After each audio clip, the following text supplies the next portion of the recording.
Hi, everyone. Noting the time is 12:31. I will call the special meeting to order.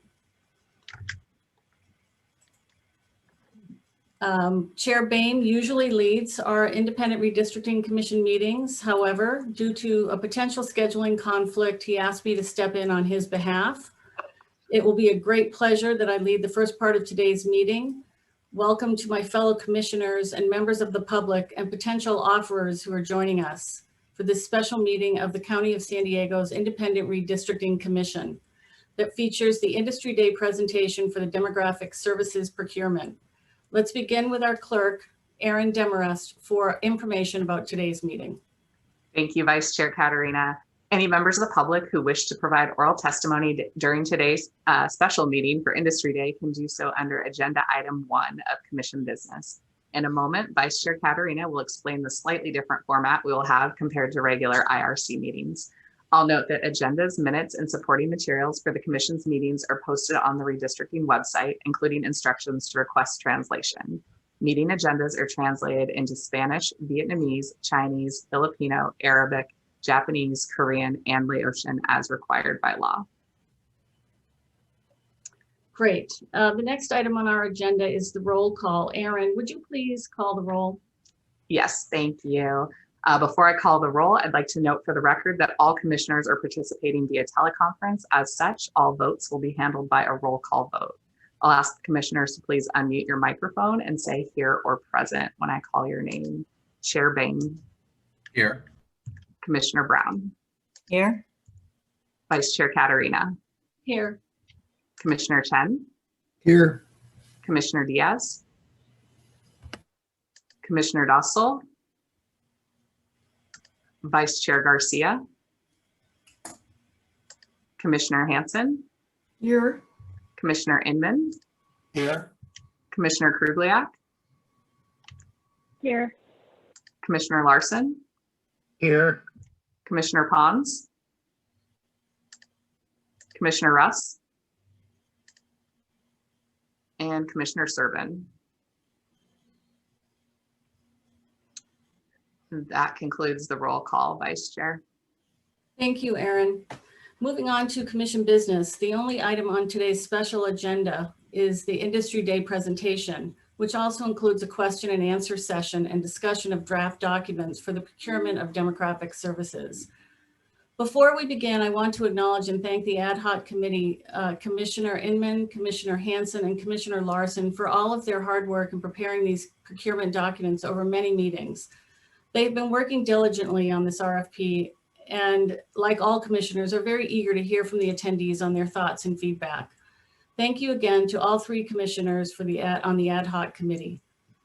Moving on to how we will proceed today. First, we will hear an Industry Day presentation from Barbara Jimenez, Executive Lead of the county's redistricting staff, and Rich Mccarvel, Chief Procurement Services Officer, Services in the Department of Purchasing and Contracting. Their presentation will be followed by an open forum that invites potential offerers and the public to ask questions and give feedback to the Commission on the draft procurement documents for the upcoming RFP. We will end with a discussion among the entire Commission. A copy of today's presentation is posted online on the county's redistricting website, as are the procurement documents. I would note this is an informational item with no required action. I will now turn over to Barbara Jimenez for her presentation. Thank you, Co-Vice Chair Katerina, and thank you, commissioners and members of the public and potential offerers for joining us for the special IRC meeting for Industry Day. And again, I would like to echo Vice Chair Katerina's acknowledgement and really thank the ad hoc committee of Commissioner Inman, Commissioner Hansen, and Commissioner Larson on the great work they've done with the procurement documents. And just to let everyone know how important it is for them to get the public feedback on the contractor work in the redistricting process. It was just really, I really enjoyed really getting to see their vision and enthusiasm and looking forward and working with them to finalize the process.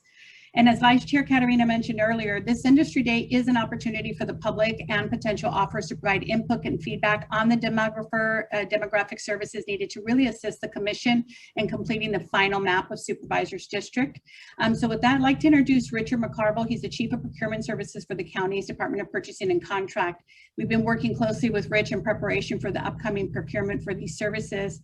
And I'd just like to thank Rich. He brings great knowledge, expertise in the world of procurement services for the county. And he's really been a huge resource in helping us get to this point on Industry Day. So we're really pleased to have him here today. Rich? Thank you, Barbara. Good afternoon, everybody. Thanks for joining us today. The purpose of today, really, the Industry Day, is really just to canvass some feedback from the various stakeholders, whether it be offerers or the public, as it pertains to the Demographer Services RFP, which is upcoming. Next slide, please. So very shortly, we'll be releasing a request for proposal. The request for proposal document will include some of the documents that have already been put onto the independent redistricting website. The RFP will be posted to BINET, which is the system where the County of San Diego publishes its solicitations. And the RFP process it's best value to the county, so it's considering price and other factors. Now, the RFP package that will be posted onto BINET is going to be made up of the documents that you can see in the presentation. So it's going to include the RFP instructions, rules, and various forms that need to be completed. It's going to include the evaluation criteria, which has already been shared for input today. It's going to include the submittal items, which is the information we're asking offerers to provide towards the evaluation, which again has been shared. And then it's going to also include the county's standard draft agreement, which is made up of our standard terms and conditions for service contracts, and Exhibit A, which is the statement of work, Exhibit B, which is the county's insurance requirements, and Exhibit C, which is the pricing schedule that will be in the resulting contract. And as I mentioned, all of these documents, when the RFP is released, will be available via BINET. Next slide, please. Okay, just a little bit about BINET, if anyone is not registered or familiar with the website. So there's two ways to access it. You can either access it directly through the website on the link that's in this presentation. If you put County of San Diego BINET into any search engine, it's going to take you to the website. So you can access it directly that way. Alternatively, you can access it through the County of San Diego's website, as shown in the instructions. If you go to the business section, procurement, there's a link that takes you into BINET. Next slide, please. Okay, so once you get into BINET, if you're new to BINET, we do ask that you register. This will allow you to access the documents and submit proposals and so on and so forth. So there is, when you come to the front page of BINET, you click on the register tab there. Next slide, please. And you're going to come to this screen. So you fill in your details, you press register at the bottom. Next slide, please. And you'll receive this confirmation. So that means that you're registered to BINET, you're able to put in a proposal, you're able to access all of the documents. So with that said, I'll turn it back to Barbara. Thank you, Rich. So we'll go ahead and bring up the next PowerPoint. Thank you. And so today's presentation is going to provide some context as to the purpose of the upcoming procurement for a demographic services contractor based on the work of the ad hoc committee and provide some background on redistricting efforts. I'll be providing further insights into our program management expectations and service areas of interest. And lastly, I'll share in detail our service delivery expectations to ensure the needs of the IRC are best met to assist with the redistricting process. After the presentation, we'll have an open forum as Vice Chair Katarina will discuss further to receive questions from the public and review topics for discussion. So every 10 years, district boundaries for federal, state, and local elected officials are redrawn based on the federal census, and in order to reflect new population data and shifting populations to ensure equal representation to the extent possible. We have a total of 14 commissioners on the county's IRC that reasonably represent the county's diversity. To best support in the redrawing of the supervisorial district boundaries in the county, the IRC is looking to retain a vendor to provide necessary demographic services. So to provide some background into the establishment of the IRC, this was set forth in the California's election code and county charter that places the responsibility of drawing the supervisorial district boundaries for the county of San Diego on the IRC, and stipulates that this process must legally include and encourage public participation through multiple methods that I listed on the slide, like media outreach and public access to the redistricting data. Per state law, the redistricting process is independent from the influence of the Board of Supervisors, but the county provides full funding and staffing support for the vital work done by the Redistricting Commission. The selected contractor shall provide demographic services at the direction and discretion of the Commission. All contracted services will be provided within the boundaries of San Diego County. Moving on to the service delivery expectations. The selected contractor is to provide ongoing and special consultation, analysis, and support to the Commission. Analyze the census and other data, statistics, demographics, and maps for the current and proposed revisions of the supervisorial districts. Prepare, draw, and revise draft redistricting maps, and prepare recommendations for final revised supervisorial districts based on the IRC and public input. And lastly, in coordination with the IRC's public outreach and engagement contractor and county staff, the contractors to develop and implement a process to allow for public comments and suggestions in the drawing of the supervisorial district maps, including the submittal of full and partial maps. The contractor is also expected to provide the Commission with access to the appropriate software systems for use in the evaluation of the redistricting map alternatives. Also to develop and execute a training plan serving to instruct the IRC and the public participants in the use of mapping software and related products. Provide hands-on live training sessions in use of mapping software and related projects. This would be virtually or in person as possible. And then in regard to the mapping software expectations, software must also be made available to the public to draw and submit draft supervisorial districts and identify communities of interest, and should also include the standard demographic reports as well as the ability to create the reports. Hopefully this brief presentation offers an idea of the demographic services to the IRC is planning to procure. If you think of something you'd like to share later, you can email us at redistricting@sdcounty.ca.gov or call us at 619-409-3003 by Monday, April 12th. And the ad hoc committee is happy to take feedback in whatever form works for you, and grateful for the opportunity to hear many perspectives on this RFP. Thank you. Thank you, Rich and Barbara, for the informative presentations. We will now move to the open forum portion of the meeting. First, to hear from members of the public and potential offerers, and then a Q&A session where offerers and members of the public can ask and answer questions.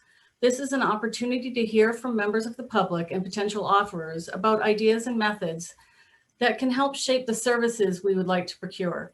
Our goal is to get a better sense of the needs, ideas, and suggestions from the community and potential offerers, respectively, for the Commission to consider in building the best RFP for demographic services.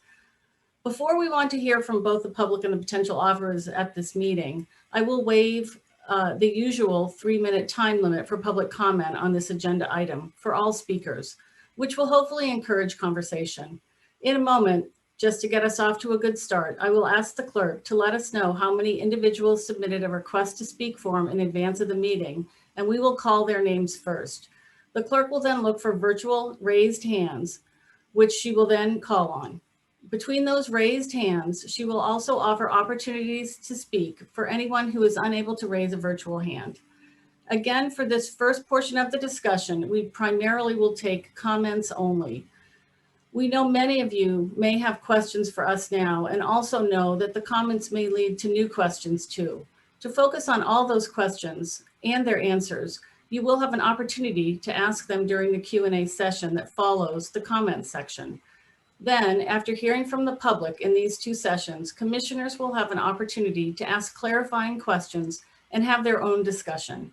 I'll now turn to the clerk if there are any requests to speak submitted in advance. Aaron, are there any requests to speak from the public to the commission on this item?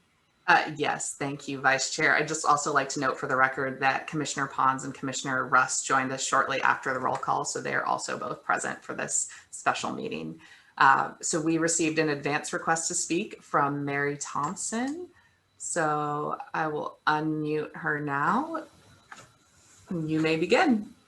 Thank you. Again, my name is Mary Thompson, and I represent the League of Women Voters in San Diego County. We appreciate the high priority being given to public participation in the Commission's work and this opportunity to give feedback on the Demographic Services Statement of Work.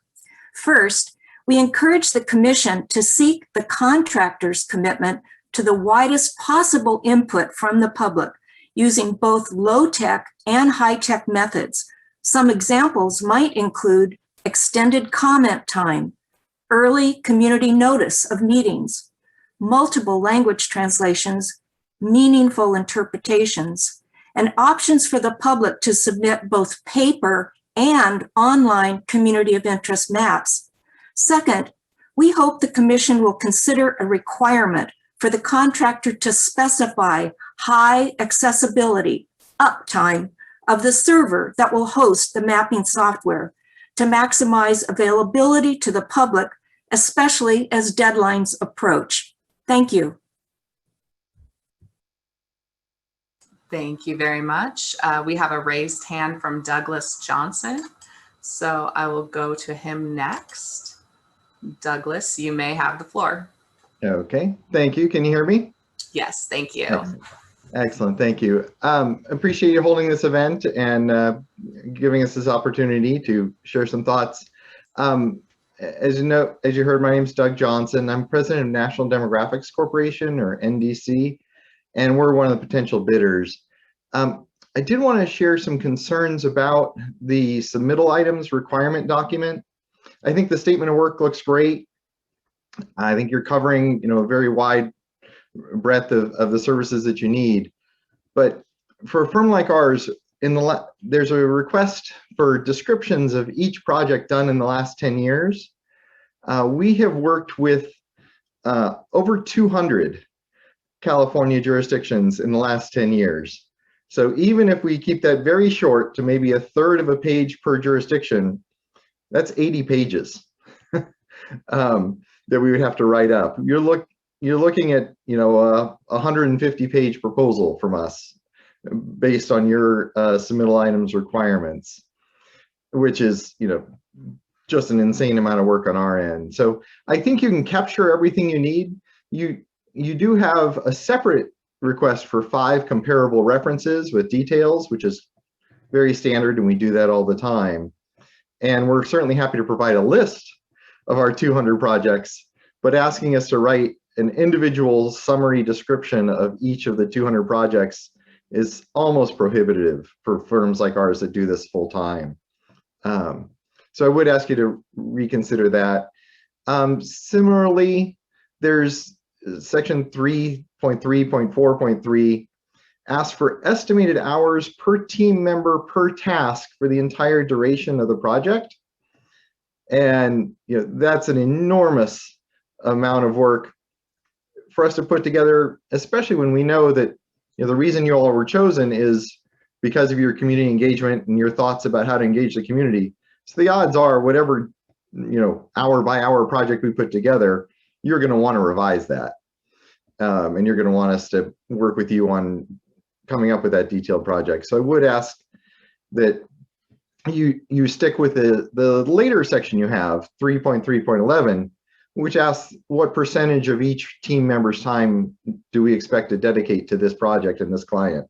I think that's entirely reasonable and gets you essentially all the information you need without involving 30 pages of hour by hour breakdowns by task. The other issue I had is 3.3.8. You ask for a full communication strategy. And obviously, as you know, you've got a separate RFP for communications.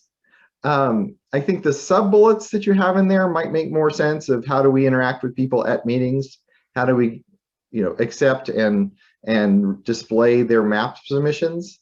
Those pieces I think make sense for this RFP. but asking for a full communication strategy for your demographic proposal while you have a separate RFP for communications makes an enormous amount of work for us with, I don't think, delivering much value for you. So I would ask if you could reconsider that provision. And maybe just break out the sub-bullets you have in there, which are much more specific to the mapping tools and how we would process and work with those. So in hopes of, I'm offering these thoughts in hopes of saving myself from having to write a 150 to 180 page proposal, and making sure that you have the opportunity to hear from firms like ours that do this full time, that are very involved, and that bring a lot of local experience. Those of you, if our name sounds familiar, we were the staff for the 2011 City Independent Redistricting Commission, and we've done almost all the cities in the county as they made their transitions. So we look forward, hopefully, to being able to bid on this and to hopefully working with you. Thank you for the chance to share those thoughts. Thank you very much. Our next raised hand is from John Wee. If you could please state your full name for the record as you begin. Hi, my name is John Wee Tran. It's spelled Jean-Huy and the Latin is Tran. Thank you. I'm actually, I appreciate you guys having this, the work that you do, and on this side, on the public, getting public input as well. So one of the things that I'm really concerned with is apparently the Voting Rights, right? Voting Rights Act. And it came to my attention like how the redistricting in the past had a lot of issues 10 years ago. And like even in North County specifically as well. There's like compensation among those cities as well. So when it comes to the consultant, I want to ask you guys this, is that while the State Redistricting Commission have laid out high standard on transparency, accountability, and such, but I would ask for your commission, for this commission, to basically also, consider to look into whether or not a consultant had produced a map for a public agency in the past, and if any of those maps were a challenge for violating the voting rights. Because if the consultant in the past did not emphasize on the Voting Rights Act, they're violating it, then maybe they shouldn't be, be considered to continue to make the same mistake over and over again. So that's my thought. Thank you. Thank you very much. If anyone else would like to address the commission, please raise your virtual hand now, either in Zoom or by pressing *9 if you're joining by phone.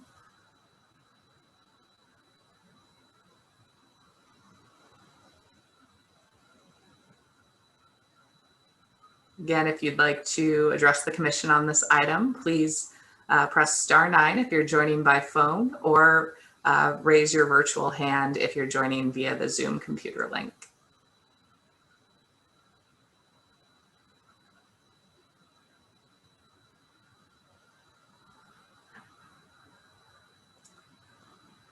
Vice Chair, I'm not seeing any other requests to speak on this item at this time. Thank you, Aaron, and thank you to our speakers for their comments and dialogue. I appreciate it. I will now move forward to the Q&A session that will hopefully continue this helpful dialogue. Initially, I'll share some questions on slides to help prompt our conversation. After each question, I will encourage everyone to raise their virtual hand and I will call on you. I will also call on anyone to speak who doesn't have the ability to raise a virtual hand. I promise to do my best to recognize all the speakers in turn with the valuable assistance of the county staff, and I appreciate your patience as we proceed. Please state your name for the record once I have called on you. And Vice Chair, briefly, Andrew Westall had raised a virtual hand. Okay. So I'm Westall. Yeah, I'm comfortable giving him the opportunity to speak, and then we can move on to the first question. If you'd like to address the commission, you are now unmuted. Andrew Westall.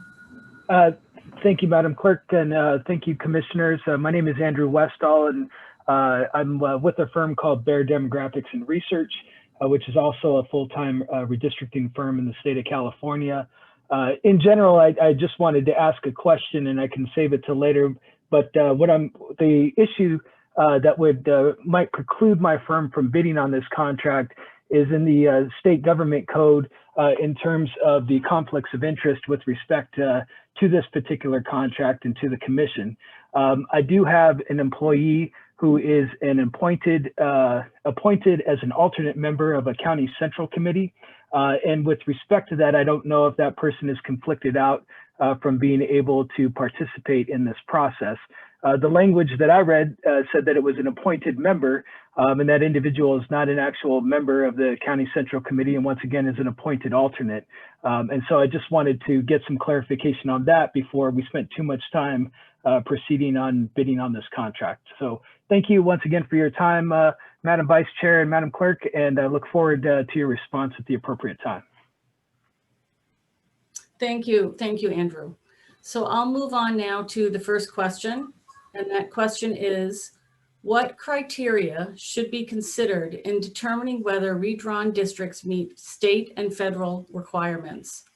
For example, is testing racially polarized voting required? Is there a need for an independent review of redrawn districts?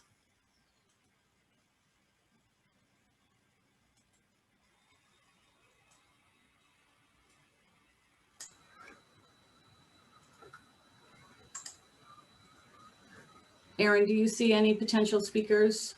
I don't. Again, for the members of the public who have joined via Zoom, if you have used the computer link to join, you may click the raise hand button to raise your hand if you would like to address the commission. If you've joined by phone, you may press *9 to raise your hand via telephone.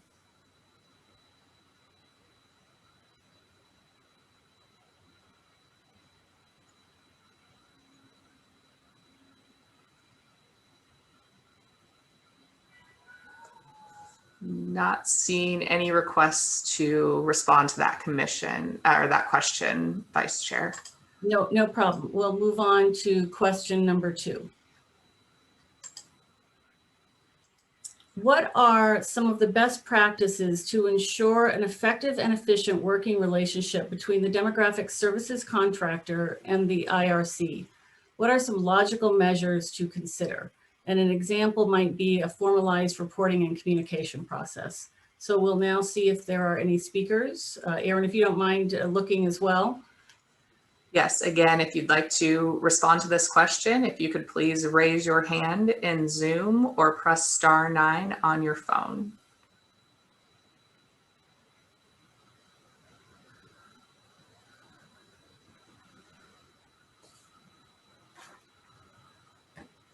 And we have a raised hand from John Wee Tran. Okay. Hi, can I get some clarification on this? Like, basically, the commissioner are pushing out the question, and then if anybody have question around that, and you're gonna have a discussion. Is that what's happening? So this portion of the conversation is really intended to drive a dialogue. And these are topics that are of interest to the ad hoc committee. It is possible that this is something that a potential offerer will use to help them drive their proposal, to make it very specific to issues that are important to the commission. But oftentimes, in these cases, the potential offerer might want to keep their answers to themselves, as you can imagine. But certainly, if members of the community have any questions or want to, or have any ideas about some of these questions, they could certainly answer them today. Does that answer your question? Yeah, kind of. And then in that case, then can we roll back to the last question, because I didn't realize it was going to happen this way. Okay. But the last question, we basically talking about criteria that should be considered and determine whether redrawn district meets state and federal requirement. So I am curious about this, like, because obviously y'all heard me talking earlier about how the consultant, we need to look at that, at their history. I think it's relevant to this question in that perspective, because I want to make sure that whatever, whoever the consultant person had to come in, there got to be a history. We got to look at their history there of like if they have any map that's violating the Voting Rights Act, and then also if and it got rejected and whatnot. So that's how I feel this right now. Is like I want to make sure that part is being addressed and included into this question. Yes. While we're discussing it. Exactly. Thank you very much. I think it's a very important point, and we appreciate you sharing your thoughts with us on this issue. Are there any other questions on this slide?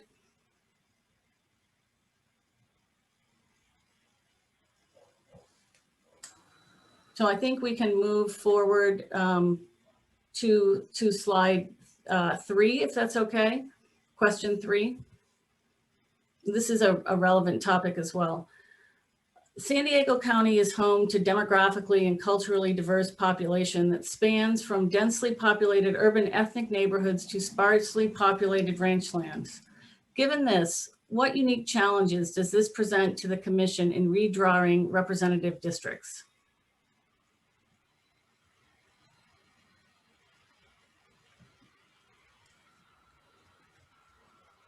And again, if anyone would like to respond to this question, please click on the raise your hand or press *9 if you're participating via phone.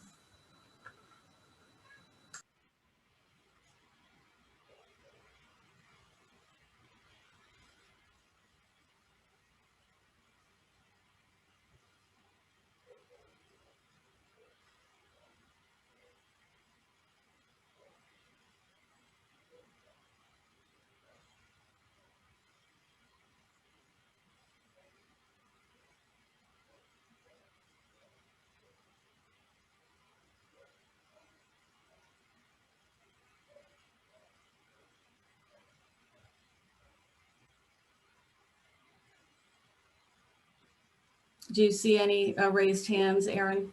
No, we have not received any requests to respond, Vice Chair. Okay, so I'd like to move on to the 4th question, which is, what are some common objections raised by stakeholders to redrawn boundaries? What can be done to avoid or tackle those challenges? And then please raise your virtual hand or let us know if you would like to respond to this question.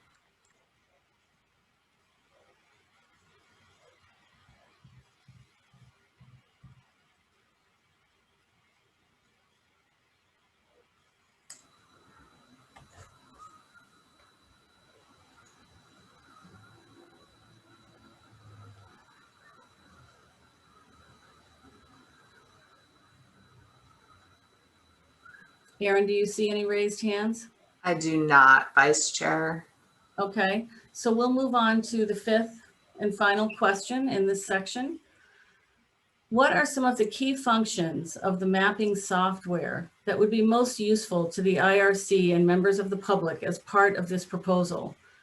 An example, thematic themes, creation of presentation-ready reports, the ability to navigate and create districts, easy access to creating, running demographic reports, an import-export of boundary files, and other data. And so we'll look for anyone to raise their virtual hand or let us know if they're interested in speaking. I see a virtual hand from Douglas Johnson. Wonderful. Hi. Proceed. Thank you. And as was mentioned earlier, you can understand those as Mr. Westall, myself, and others think you're bidding. A lot of these questions are what we're going to put in our proposals. So it's hard for us to address in this context. On this one, I did want to suggest completely separate though. There are really only 2 major software packages out there that are used for this kind of work on the scale of your project. Probably the best way to address these questions would just be to ask Caliper and ESRI for demonstrations of their software. I'm sure both would be happy to give the commission a demonstration of how those systems work. And that give you a contrast. There may be some other product out there that I'm not aware of. There are some smaller ones like District R and others, but those aren't really county level tools, I don't think. But you're probably best off just asking the very few software providers that do this for a demonstration. Thank you, Mr. Johnson. And thank you everyone for your feedback and comments. Before I move on, I just want to ask one more time, are there any additional questions or comments? And again, you may click the raise your virtual hand or press *9 to raise your hand.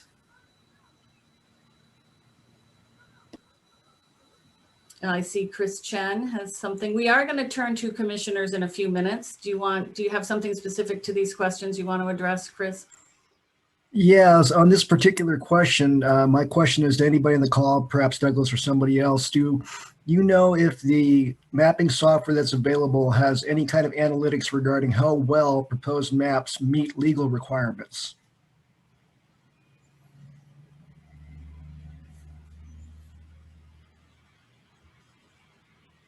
And Vice Chair, would you like me to unmute Douglas Johnson so he may respond? Thank you. Yes, happy to. So the numeric legal requirements, they can check. I know both of the major packages do that. They can check population balance. They can check that things are contiguous, those kinds of straightforward questions. Things like, do they comply with the Voting Rights Act? Do they respect communities of interest? No, they can't give you a legal answer on those questions. Good enough. That's what I would expect. Thank you. Thank you, Commissioner Chen and Douglas for bringing up that issue and describing it in an efficient way. I think now I would like to thank everyone for their comments and thank again our presenters, Barbara and Rich. I'm now opening up the floor to my fellow commissioners for any clarifying questions or comments on the RFP. And again, we'll use our raised hand to identify yourself. And if I don't see you or Aaron doesn't see you, give a wave or let us know in the chat.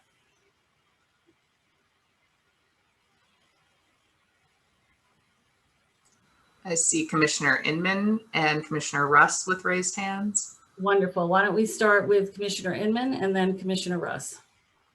Yes. First, I want to thank everybody for participating in the comments that I've heard are very useful for the work that we have to do. My question was, can we respond to Andrew Westall's question about the conflict of interest? Is that something, or do we need more information? Or Richard, is that something that you can, or Barbara? That's what I was wondering, is can we respond to that question? Thank you. So if I may, I don't think I'm able to respond right technically, but what I will say is in the procurement process itself, when we release the RFP, there is an opportunity for questions and answers built into the process. So if that's not something that's addressed prior to it, could be something that's raised as part of the RFP itself. Thank you, Rich. So Russ, Commissioner Russ. Yeah, thank you, Vice Chair. Doug Johnson mentioned that there were only a couple of software packages out there. The demonstration that Barbara had called to our attention earlier this week, I listened in on those on the District R and also the drawmycommunity.org. They were very helpful. And my understanding of just some of the input parameters, and some of the constraints of the of software and how you would use it, and I do agree that I would love to see some software demonstrations for the commission at large. My question though is the issue of legacy data. Now, when we're talking about legacy data, we're really not talking about census data from 2010. We're talking about legacy data as presented in the like a 2010 database that we're told that is kind of difficult to parse. And my question probably to any demographer that that would be interested in our project is, would you be able to use this? Because that apparently that's coming earlier than the parse data, than the statewide parse data, which we're not going to receive those until sometime in late September.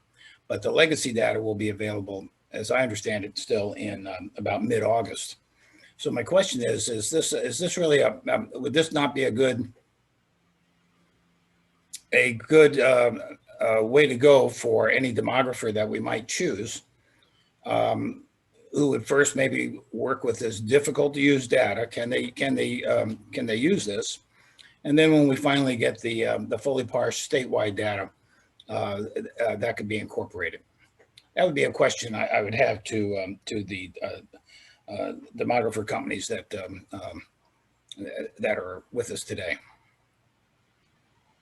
Okay, thank you. Thank you, Commissioner Russ. I think that's a valid point, and it's certainly something that our potential offerers can take into consideration as they respond, and perhaps use the Q&A process once the RFP is posted that Richard suggested earlier. Are there any other commissioners who would like to make a comment or clarifying questions? I don't see anyone. How about you, Aaron? I do not see any commissioners with a raised hand. However, I saw that both Douglas Johnson and Andrew Westall had raised their hands in the public participants panel. Okay, Barbara or Rich, is it appropriate for us to hear from our potential offerers on this question? I'll defer to Rich, but I believe this comment question is in the RFP, or it's in the RFP.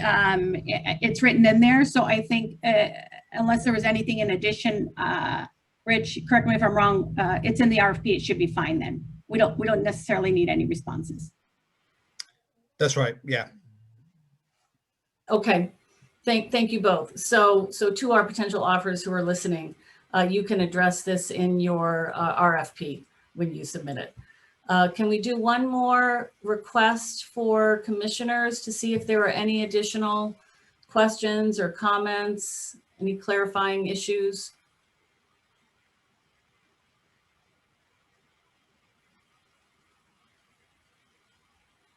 We're all looking around. I think we're all set. Aaron, do you see anyone? I do not, Vice Chair. Thank you. Oh, wonderful. Commissioner Chen has just raised his hand. Okay, go ahead, Commissioner Chen. Just one quick comment. I know Andrew, I think, was asking regarding his staff member, rather than waiting until the RFP, since he was saying it may affect his ability to respond, perhaps he could submit an email question to us and we could respond that way. Is that a possibility, Rich? Is that your recommendation? Yeah, I think there's the facility to do that, right? Through the, there's an email address on the IRC website. So yeah, that's fine. Well, thank you, Commissioner Chen, and thank you, Rich, for being responsive. I appreciate it. On behalf of the County of the Redistricting Committee, I would like to thank the members of the public and the offerers for joining us today and lending your voice to this important work that we are now completing. I look forward to continuing to work with the procurement process and expand our efforts to engage the public in the redistricting process. With that, we move to the adjournment of the special meeting.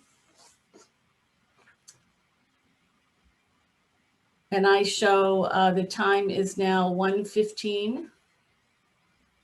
And the special meeting is now adjourned at 1:15 p.m. Thank you, everyone.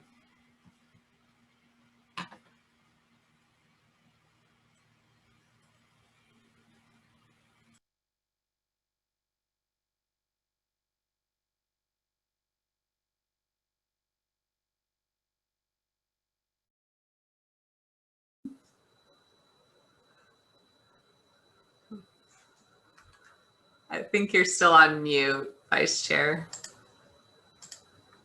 Sorry, I had to find the mute button. Yeah, I forgot something at the end though. I was like, oops. Barbara got it covered though, so thank you, everyone. Yeah, I Well, don't hi, need to. Amy. You're doing a great job. Thanks, Harb. Crazy world we live in. But it seems to be going well, so we'll just keep on trucking. So far, so good. Yep. Okay. I'm gonna mute just so I don't make Right. some noise. Hi, Barbara. How are you? Commissioner Hanson, you're still on mute. I'll send you a request to unmute. Okay, sorry. There you go. I'm here. Welcome back. Thank you. How'd you think it went, Arv? Hey, Barbara, hi. I think it went well so far. We had one good question, and I like that. Well, it was very important for Doug Johnson to be on that because he's the best connected person that I've read about. Well, that's good. Yeah, because he's associated with that group from Claremont Men's. No, which one is it? Oh, Claremont McKenna? Yeah, Claremont McKenna. Sorry, anyway, his business is in Orange County, but he went to Claremont McKenna and he's very involved in the Institute and all the trainings that were offered that we got the list of. And I think it's good to hear his comments on whether he would bid or not based on what was being asked. Oh, good. Hi, everyone. This is Sonia. Hi, Sonia. Hello. Yeah, And welcome back to Chair Boehm. that sounded sincere, Aaron. Thank you. And is she not? Welcome back. I'll tell you all, after what Amy just did, I am really tempted to resign right now, but Save me now.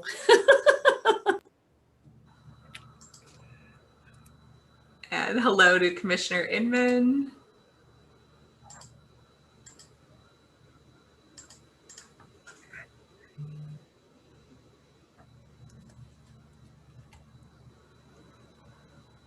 and Ken and Barbara, I forget, thank you for getting us to that point on the industry day. I'll say something a little more formal, but really, really appreciate it. And Arv, there you are. I thought that was a great discussion. Well done. Thanks. I was just commenting how glad I was that Doug Johnson participated because he is definitely the leader in this area for demographics and redistricting. So we want to make sure he bids on it. I thought it was a really good, just an overall discussion. Good, really solid comments from the public. Good commissioner comments. Just good, solid discussion on an incredibly complex exercise.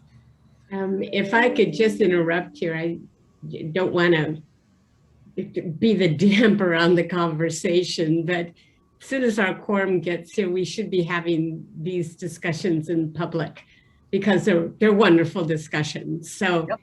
Hate to be the damper on the party, but Margarita, that's why I'm here. It is not a damper. You're doing your job. And if I don't say enough about it when we actually convene, throw something across the screen at me and I'll make sure to. All righty. Well, I want to say that that person that was leading the meeting, that's a voice of fresh air there coming through. That was, not to say anything against our current chair, but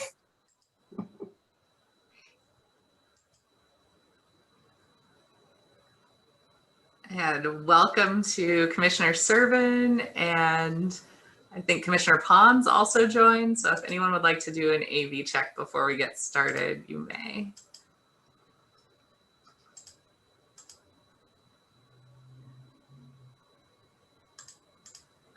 Okay, how do you read me? Frank Pons? Hello. We Hi. can hear you. Thank you. Thanks. And Aaron, this is Jack Russ. I hear you. How you read me? Over. We can hear you too. Thank you Okay, very good. much. Okay, good.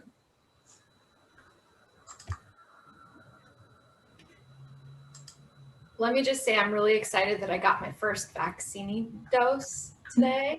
Yeah, it was like yesterday. And there's appointments still available. County, you could just go to the county site to sign up. That's my PSA for the day. Thank you.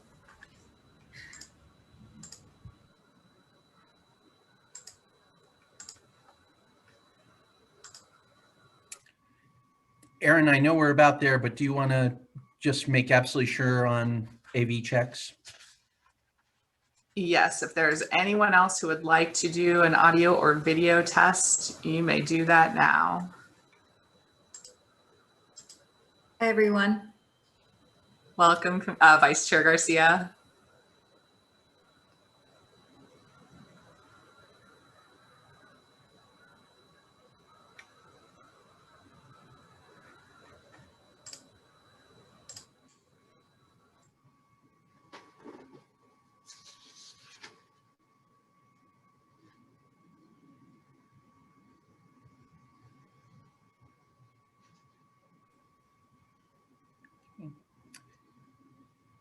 Aaron, from a clerk point of view, shall we start to call to order? Yes, I see at least 13 of our commissioners present, Chair Bain. Very good. Okay, so noting that the time is 2:02 p.m., I will call this meeting to order. First, for those members of the public that are just joining us now, I want to welcome you and my fellow commissioners to the regular meeting of the County of San Diego's Independent Redistricting Commission. I want to begin with a number of thank yous. I want to thank the Ad Hoc Commission on the RFP for Demography for organizing and helping produce a really, really good industry day. I want to thank Co-Vice Chair Katerina for just wonderful, wonderful leadership in sponsoring and inspiring a really good set of discussions. And I particularly want to thank the members of the public who participated, both offerers and others who helped provide that discussion. I think gave all of us who were there a chance to really think about some ideas that will be relevant. I'll encourage all commissioners to take a look at that recording when they get a chance. And I'm sure we all look forward to more from the Ad Hoc Committee. I also want to take a moment, just one moment, to thank all of you again for your participation on the commission. I know we don't do it regularly. It's always there on my mind. I think everyone shares in the honor and responsibility that we enjoy fulfilling in this, but just because I don't know that that we get enough thanks all the time on this, I want to thank all of you for your continued participation and contributions. Let me turn then now to Aaron, our clerk, Aaron Demarest, for information about today's meeting. Aaron. Thank you, Chair Bain. Any members of the public who wish to provide oral testimony during today's meeting, please review the instructions posted on the redistricting website at www.sanDiegoCounty.gov/redistricting. We ask that individuals who wish to speak submit an online request to speak form in advance for planning purposes. All requests to speak from the public made at today's hearing will be honored. In addition, agendas, minutes, and supporting materials for the Commission's meetings are posted on the redistricting website, including instructions to request translation. Meeting agendas are translated into Spanish, Vietnamese, Chinese, Filipino, Arabic, Japanese, Korean, and Laotian as required by law. Thank you. Thank you, Aaron. The next item on the agenda is the roll call. So could you please go ahead and call the roll? Thank you. Before I call the roll, I'd like to note for the record that all commissioners are participating via teleconference. As such, all votes will be handled by a roll call vote. I'll ask the commissioners to please unmute your microphone and say here or present. Chair Bain. Here. Commissioner Brown. Commissioner Brown. Vice Chair Katerina. Here. Commissioner Chen. Here. Commissioner Diaz. Here. Commissioner Dostal. Here. Vice Chair Garcia. Here. Commissioner Hanson. Here. Commissioner Inman. Here. Commissioner Krugliak, Here. Commissioner Larson, Here. Commissioner Pons, Here. Commissioner Russ, Here. and Commissioner Servin. Commissioner Servin? Sorry, I had to unmute. I'm here. Thank you. Thank you, Chair Bain. Very good. Thank you, Aaron. The next item on the agenda is non-agenda public communication speakers. This is an opportunity for the public to address the commission on subject matters within the commission's jurisdiction, but not as an item on today's agenda. The only action the commission may take is a referral to staff. Aaron, do we have any members of the public who wish to speak on non-agenda items? Yes, thank you, Chair Bain. We just received a request from John Wee Tran. I don't see him logged into the Zoom meeting at this time. Oh, this may be with a different name. So John Wee, you will have 2 minutes to address the commission. And you may begin. Hi, my name is John Wee. I'm from the CBI with the Center on Policy Initiative.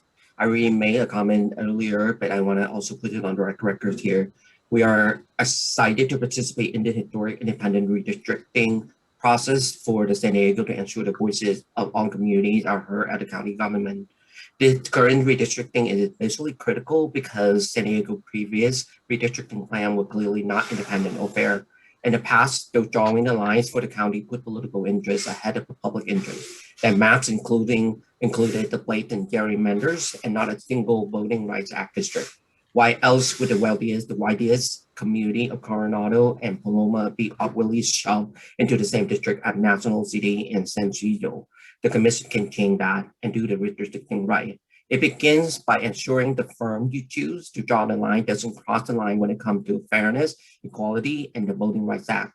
If a consultant have produced maps for a public agency that were challenged for violating the Voting Rights Act, and if any of those maps that were subjected to legal challenge were thrown out as a result, we should not consider them based on the history.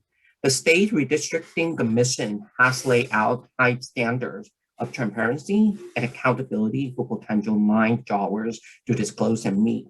The county should do the same. So we ensure that San Diego new maps are fair. We should not hire firms with a pattern of drawing maps that violate the Voting Rights Act. We should not hire firms whose maps have faced consistent legal challenges for limiting the representation of communities of color. We should not hire firms who have enabled political gerrymandering and colluded with politicians to entrench power at the public expense. We urge you to set the highest standard throughout this redistricting process, to uphold the Voting Rights Act, to push for equal representation for all, and let us start by setting the highest standard for the commission line drawers. Thank you. Thank you very much. And if any other member of the public would like to address the commission on matters that are not on today's agenda, if you could please raise your virtual hand now by clicking the raise hand button or by pressing *9 on your telephone if you're joining by phone, and we will call on you at this time.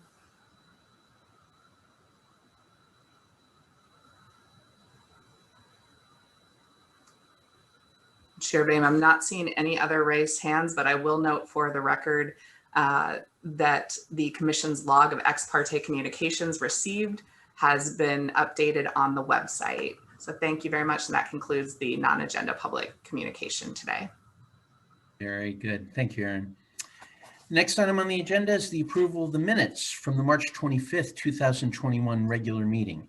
Aaron, are there any requests from the public to speak on this agenda item?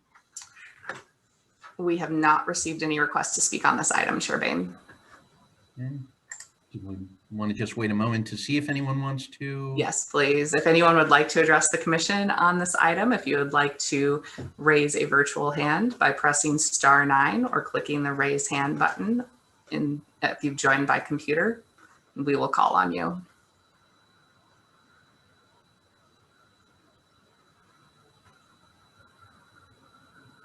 Not seeing any requests, Chair Boehm.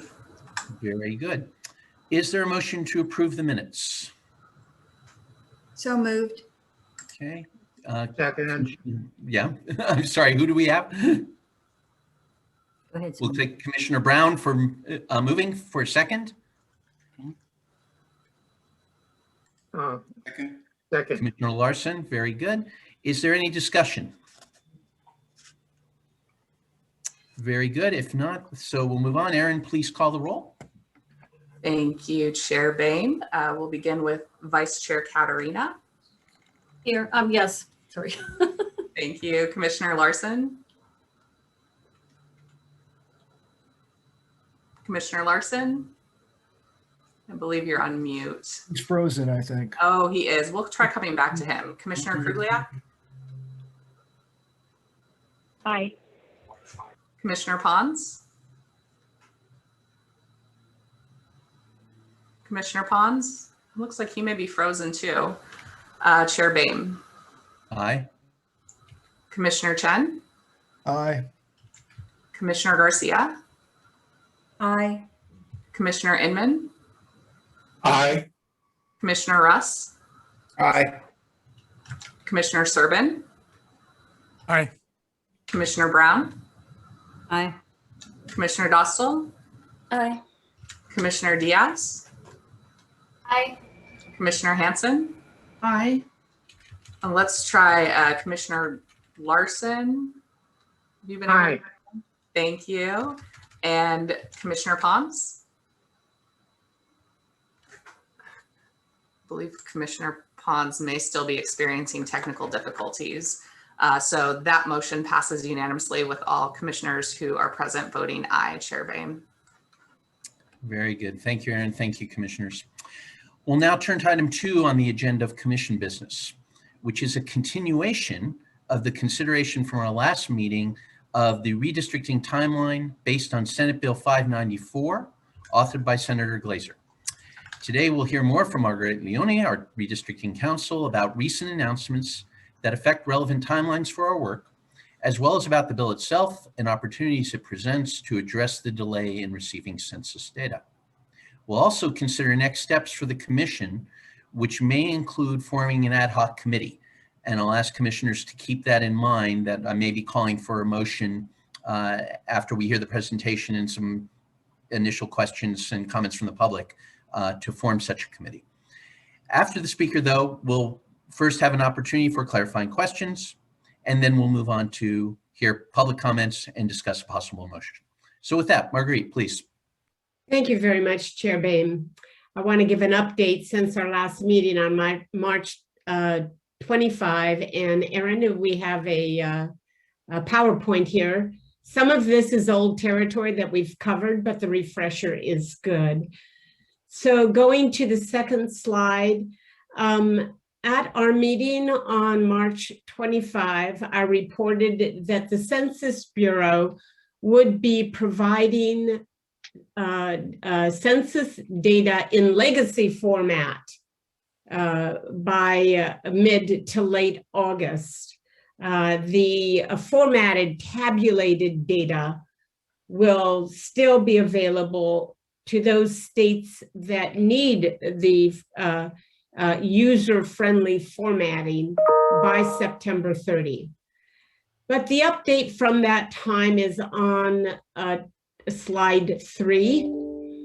The statewide database has informed the California Redistricting Commission that it will process the legacy data, legacy format data. The statewide database has reported that it can do that accurately, and it has determined that it will require 2 weeks for that task. So this is in addition to the 30 days necessary to adjust the statewide database data to account for the prisoner, state prisoner, actually all prisoner population.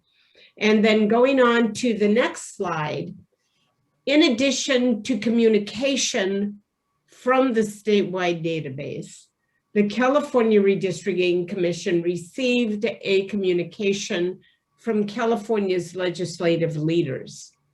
The legislative leaders recognized the ability of the communication from the statewide database and the ability to work with the legacy data, and has reminded the California Redistricting Commission of the leeway granted by the California Supreme Court in Legislature versus Padilla. In Legislature versus Padilla, the Supreme Court extended the deadline for the CRC to adjust the boundaries of congressional and state legislative districts to December 15. But that opinion contained a slider and allowed that timeline date to extend into 2022 if the data from the Census Bureau were delayed beyond July 31. We now have data that is coming in about a month to 6 weeks later, and the legislative leaders have reminded that the deadline then for the California Commission is likely to slide into the first month of 2022. Going on to the next page, we've discussed SB 594, and it's a placeholder bill. It's beginning to acquire a form.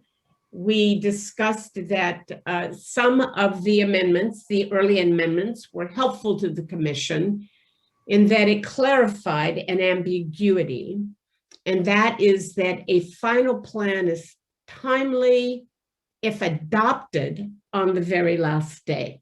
In other words, it doesn't need to be effective at that time. It just needs to be adopted. And I, 2 days ago or earlier, just few days ago, the California Legislative Council confirmed that interpretation of the law. The early amendments also helped general law counties out by specifying that redistricting could be adopted by resolution, which avoided the second reading. Now there's a committee hearing on AB 594 on April 12, and there is a new version of the bill that has been published with amendments from April 5. So this is an evolving process. Those amendments do not affect you, so I haven't circulated them at this time, but they made helpful adjustments for special districts.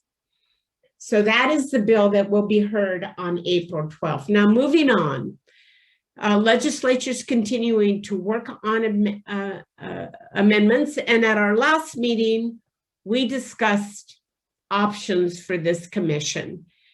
And assuming no change in the deadline, we looked at internal timing features of your process that could be considered for adjustment if the deadline of December 15 isn't moved.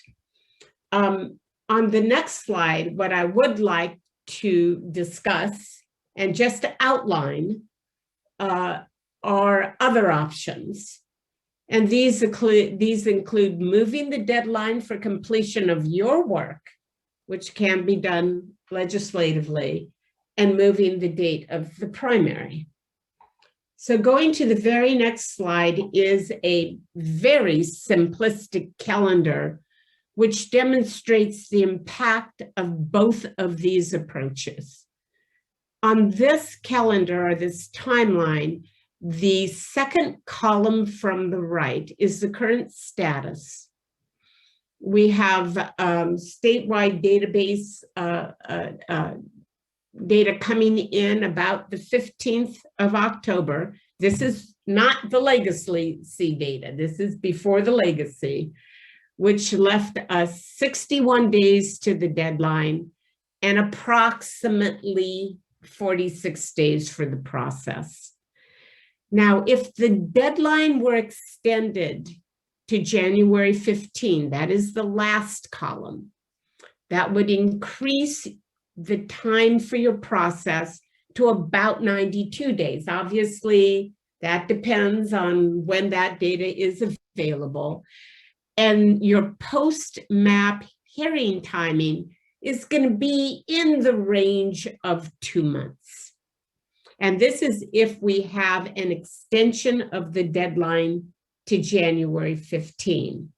Now, the next slide shows what happens if we have an extension of the deadline combined with a change in the primary election. Now, the way these columns are, the second column from the left is current.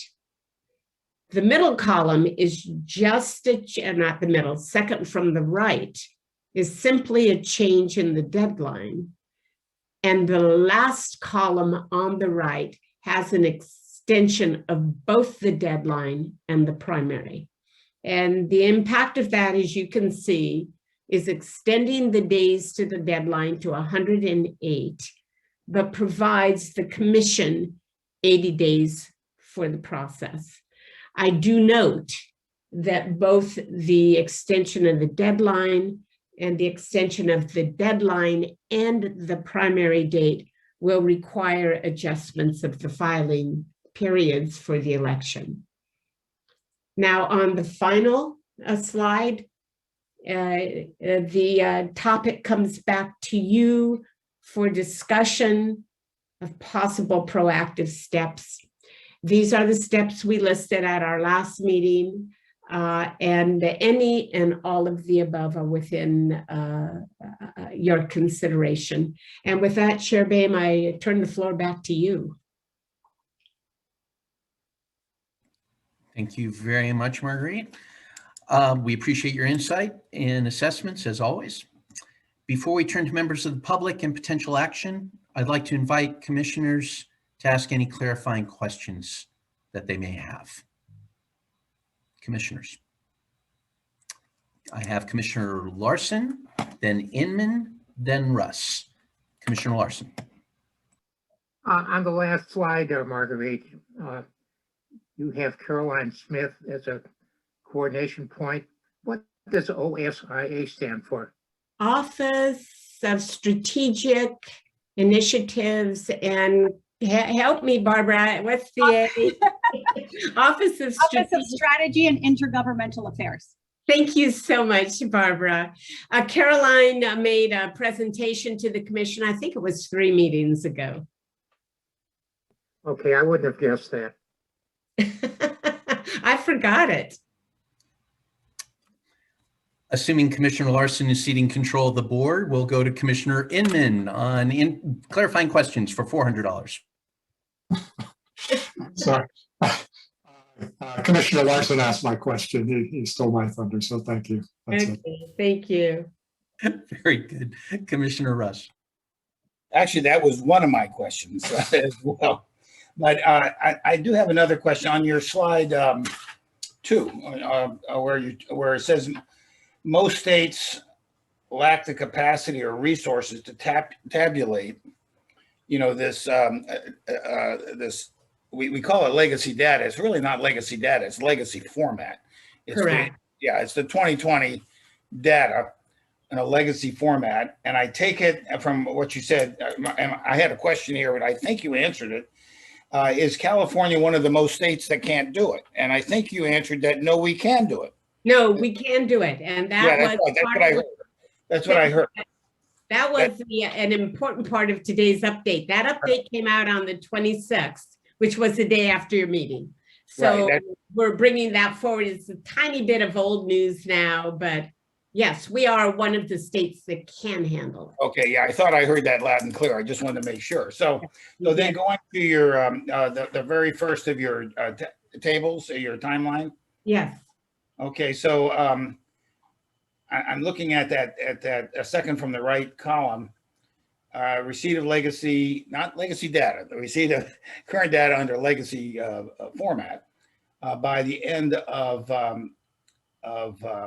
August. I was thinking that was mid-August at one time, was it not? Or I believe what the Census Bureau has said, we can go back to that slide because I quoted from it. I believe I cribbed the language. It was mid to late August. So we have a little slide there of 2 weeks. Okay, and this goes to the question or comment I made during the workshop was any demographer that we would possibly hire, we would certainly want them to, even if the data is not easily parsed, we would want that demographer to start with that data, because that data will include the 2020 census. The only thing that will be missing will be the state data, what do you call it, the statewide data set, which talks about incarcerated people. That's the only thing I'd be missing. Is that correct? That's correct. Okay. So really, that second to the last column, that I don't know. That seems doable. And then you said that that by the 15th, by the December 15th, I didn't understand this. You said that the final plan is timely, but not effective. Timely if adopted, but not effective. I'm not sure. All right, let me a little bit of an explanation there. The statute expressly says that your plan is subject to referendum. Generally, for counties and cities, and actually any legislative body, a legislative act subject to referendum is not effective as the law until 30 days after the adoption of the legislative act. There's a 30-day lag period. It's written into code, and it's also judge-made law or court-made law, Court of Appeal-made law in certain instances. So a conservative interpretation is, in order to meet the deadline, not only do we need to have a plan that was adopted, it has to be effective. What the amendments to 594 have clarified is that adopted literally means just adopted. The referendum period will run after your adoption. And if you adopt on the 15th of December, that will be timely. Okay. Okay, and then on the timeline update, other options says move the data primary. That isn't our option, obviously. That's the state. That's the correct, Commissioner Went. That's the state legislature's option. And this is what if that happened? What would your process look like? Obviously, you have no control over that. Okay, very fine. Thank you, Marguerite. Thank you, Commissioner Russ. I have Commissioner Dostal, then Co-Vice Chair Garcia, then Commissioner Pons. Commissioner Dostal. Thank you, Chair. Thanks, Marguerite. I had a question about your possible proactive steps on the formation of an ad hoc subcommittee. Is that actually your recommendation, or is that just, can we do this through having your updates to the entire commission and then we act from here, or are you recommending that we should have a subcommittee? Commissioner Dostal, let me make clear that a subcommittee would bring all action items back to the commission. Subcommittees are by definition advisory. And what the subcommittee would have the ability to do is do legwork that the commission would have a difficult time doing as a whole. And so the recommendation, such as it is, it's discussion item for this commission, is simply a convenience item. But action of any sort, based on information, would come back to the commission. The commission meets every 2 weeks, and on an important matter, the commission can obviously have a special meeting. Thank you. You're welcome. Thank you, Commissioner. Very good point. I have Co-Vice Chair Garcia, then Commissioner Pons, then Commissioner Serban. And I just want to remind that we still need to hear from members of the public and then have a discussion among ourselves, including a possible consideration of the kind of motion Commissioner Dostal was just mentioning. So, Co-Vice Chair Garcia, please. Thank you. I have a couple of just clarifying questions. One is on the timeline, you have as the date that that we would have the data available to start using as October 15th, assuming that we get that legacy data. I think what you've done is you've used sort of the end of August as opposed to mid-August as the date of receipt of that data in legacy format. Is that correct? That is correct. So, and then what what it looks like we're doing here is that we're gaining 2 weeks because we might not have had the data until October 30th if the state didn't receive it until September 30th. Correct? So we're sort of gaining 2 weeks. I'm just trying to. Correct. Okay, good. And then my other question to you is, can you provide do you have any insights or any information that you can give us as to what pressures the legislature might be under to move the deadline and or the primary dates? I mean, how should we view that? I think there's something to bear in mind, and that's why I brought up the legislator's letter to the CRC. If the CRC determines to take advantage of the extension of time to January 15th, the legislators said 2 to 4 weeks. If the CRC's process goes out that long, there needs to be adjustments to the filing deadlines. So the California Supreme Court has already authorized that. And that was an interpretation of the Constitution. So I think there is some reason to believe that that's going to end up to be the deadline for the California Redistricting Commission. And I think that would suggest that if those election deadlines are altered to accommodate the CRC, those same deadlines would apply to you. So I think that's one consideration, is what's likely to happen with other commissions. I think the legislature may look at this as a whole. That's certainly how they acted with the special districts. They have written in a solution that applies, I believe, to all of them. And there are hundreds, if not thousands, of special districts that run elections in the state. So I think that's one consideration. I think a significant concern is also the convenience, not the convenience, the important duties of the registrar of voters. They have to run these elections. And what is the real timing that is involved and needed? And what's the impact on them if this goes to the 15th of January? And a subcommittee could surely gather that information for this commission. Thank you. You're welcome.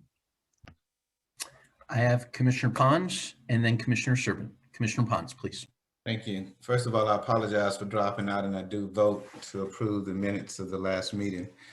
Second thing is, I think Commissioner Russ sort of simplified, and I want to make sure I didn't totally misunderstand the simplification.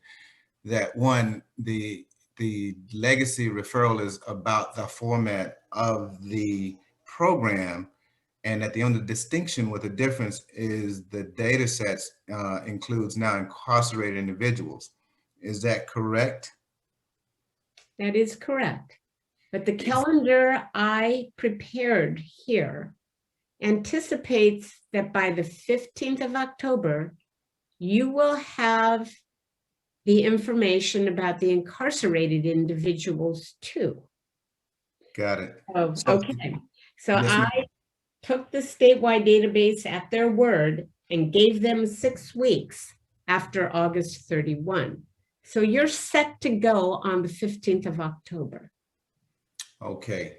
So there are no additional special interest groups hiding out there that may feel like they didn't get their opportunity to state their case when these data sets are presented, because we've already agreed that the only data set that may be missing or that's been included is the incarcerated individuals. Is that correct? I want to be careful about the answer here because you're surely going to be including in your data set community of interest data. And I imagine that those will be mapped.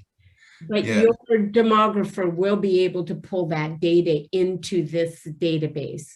But this is the database you're required to use. Okay, because I want to make sure the data sets in the database, there's not a collision, but a collusion of those two elements. And there's no conflict when you have that collusion. And if we oversimplify it, something may get left out or left off. And that could possibly sort of, I won't say invalidate, but bring into question the validity and the integrity of the process. And when you listen to all of the callers, that is one of the greatest concerns, is the inclusion in the process, the transparency of the process, and the confidence in the process.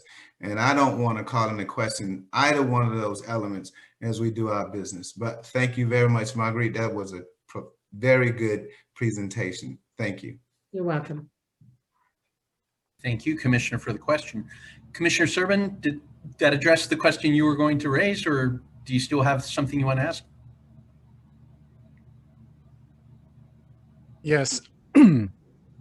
Yeah. Hello, Marguerite. Thank you. Welcome to council. Appreciate you, your presence. So I just wanted to go back to something I heard you say earlier, which is that subcommittees are by definition advisory. And as a point of, I guess, internal governance, I wanted to ask, does that mean then that subcommittees are unable to take action based on a delegation of authority by this body? No, the body could give the subcommittee a certain level of authority, but ultimate decisions have to be made by the commission. Otherwise, and authority can be delegated, but once you start having a group that is more than advisory, they have to, it's a matter of Brown Act compliance. Action of this commission has to happen in public. And a subcommittee is by definition a small number of you that does all the legwork and comes up with solid recommendations. The action has to be by the commission and by 9 votes. So I'm sorry. So let me just see if I'm clear on my understanding here. So if this commission were to, under an appropriate action, create a subcommittee that it delegates a certain amount of authority to, would that subcommittee be proper? Would that subcommittee be taking appropriate action if that action was an exercise of that delegated authority? For example, if the commission were to delegate, I want to use an example, delegate to the subcommittee the authority to canvass results, canvass interests of other stakeholders, such as the ROV. The subcommittee could surely meet with the ROV, but that would be within the motion. However, any action on the topic of possible adjustments or recommendations, legislative action with regard to 594 would come back to the commission.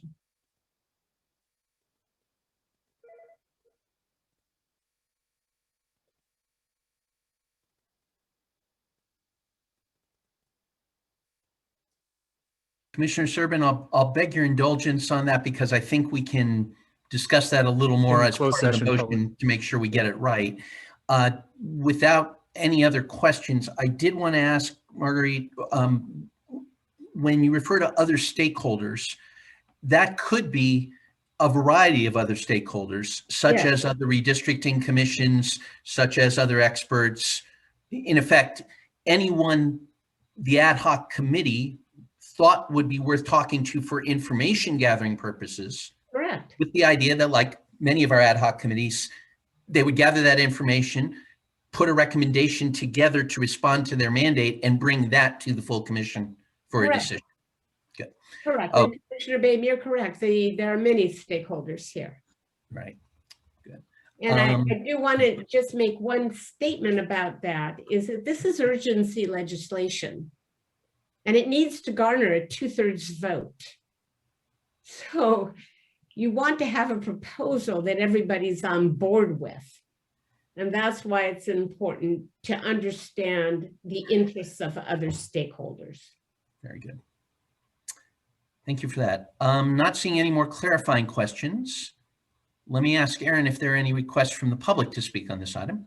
Thank you, Chair Bain. We did not receive any advance requests to speak on this item, but if you would like to address the commission, please raise a virtual hand now or press *9 if you're participating by telephone, and we will call on you.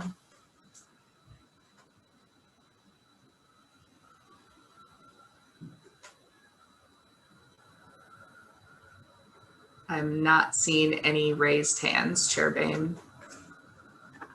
Very good. With that, thank you, commissioners, for those questions that I hope helped illuminate further the excellent presentation Marguerite provided. All right. To move on under this item, we'll need a motion about next steps. If I could beg the commission's indulgence, I've done some research and talked to staff and council a little bit about what a motion to form an ad hoc committee might look like. I'd like to give that to you verbally, and if the commission is so inclined, perhaps we could have a motion to that effect. So the motion would be to form an ad hoc committee with a fourfold purpose on these issues. Number one, to monitor developments regarding the delay in delivery of the census data. Number two, to assess potential impacts of that on the duties and timelines of our commission. Number three, to gather information from other affected agencies, organizations, and stakeholders regarding those matters. And number four, to report back to the full commission with recommended options for action, including but not limited to actions regarding the pending bill in the legislature, SB 594. Now, I use some careful words there that I'd be happy to bring to discussion, but before we proceed further, I'd like to see if that's agreeable, and if so, do I have a commissioner who will make that motion? Wait, is this an action item? It was a potential action item. Hold on. In the sense that the agenda item had discussed 594 and revised timeline and possible appointment of ad hoc committee. So it's possible. It is not a requirement, certainly. And again, for the sake of procedure, I would feel more comfortable continuing the discussion under a motion. It could be the motion I just offered to form an ad hoc committee, but I'd prefer a commissioner make that motion, or it could be another motion. But for right now, we do need a motion of some sort. So we either need a motion to form an ad hoc committee along the lines I just read, or another motion. Chair Bain, could you just read number 1 again, please? I didn't catch all of it. No problem. To form an ad hoc committee with fourfold purpose. Number one, to monitor developments regarding the delay in the delivery of the census data. To paraphrase what Marguerite was explaining earlier, as we hear more about what's going on in the statewide database and other sources, as well as if something new should develop from the Census Bureau or others handling the data. Yeah. Commissioner Serban. So I'm sorry, Chair Bain, but my reading of the agenda, I had read it as this was only going to be up for discussion, and that we weren't going to take action on this. So prior to taking action, I'd like council to weigh in and render an opinion as to whether we've provided sufficient notice to take action on this agenda item. Very well. Marguerite, and I'll invite Barbara too if she's interested in addressing it. Barbara, you want me to jump in? I think that this is sufficient notice to the public that the commission may be appointing an ad hoc committee on this topic. I agree. Thank you, Barbara. Chair Bain, can you read the second element of the proposed motion, please? Sure. I'll read all four again just to make sure, but I'll go slow on two. So again, number one, to monitor developments regarding the delay in delivery of the census data.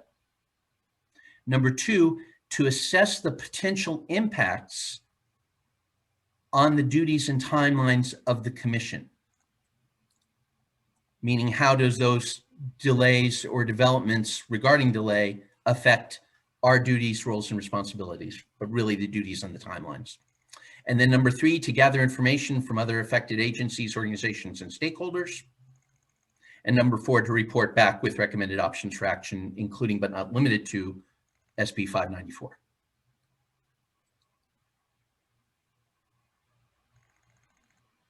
Commissioner Russ. Well, as long as Marguerite would be available to caucus with this ad hoc committee, I would move to form this ad hoc committee. Okay, we have a motion from Commissioner Russ. I'll second that motion. We have a second from Commissioner Chen. Further discussion, Commissioner Diaz? Yes, on that note about support from the county and our legal counsel, because these are issues that are, can get very in the weeds, if you will, about legislation. And I almost feel like there needs to be some kind of consistency and coordination with all the other IRCs that are also talking about this. And so in number three, in terms of gathering info from the affected agencies, I feel that this is something that possibly staff could help us with instead of even needing to have an ad hoc to begin with. But I would like to entertain the idea of this IRC, our IRC, collaborating, if there is a possibility, with the state IRC and understand what all the other jurisdictions are talking about. I know last meeting we had a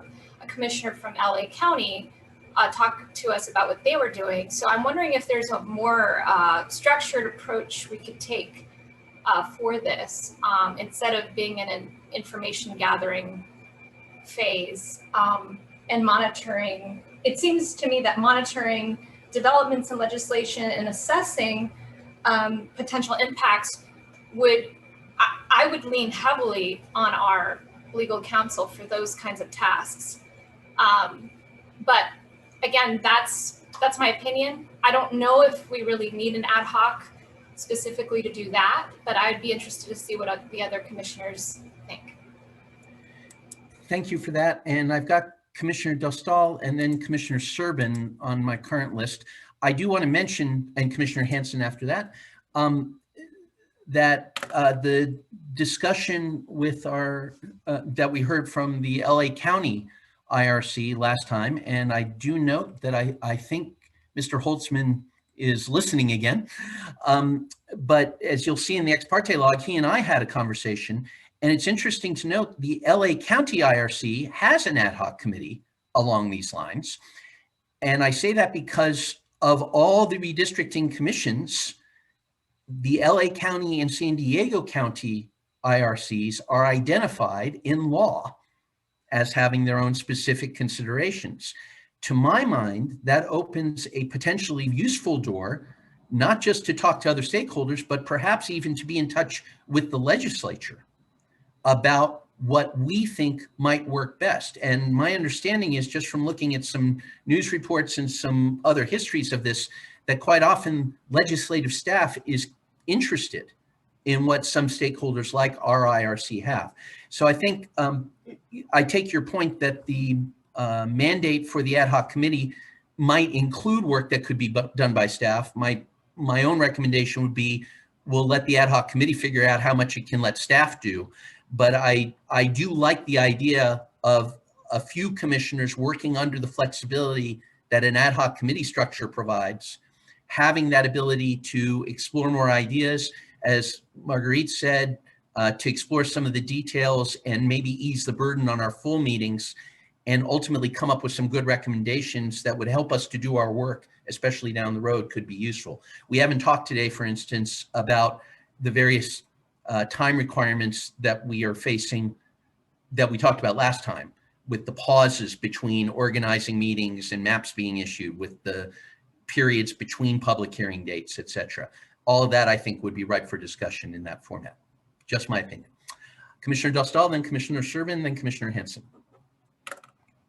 Thank you. Yes, I was thinking along the same lines as Commissioner Diaz, which was the impetus behind my question to Marguerite, which is, do we actually need an ad hoc committee? Because it seems to me, again, I agree with Commissioner Diaz that we're really going to rely on staff and council heavily. So would it be more efficient for the, considering each commissioner's time limitations, for the council and staff to give a presentation to the full commission rather than having another subcommittee? So those were my thoughts. Thank you. Thank you for that. Commissioner Servin.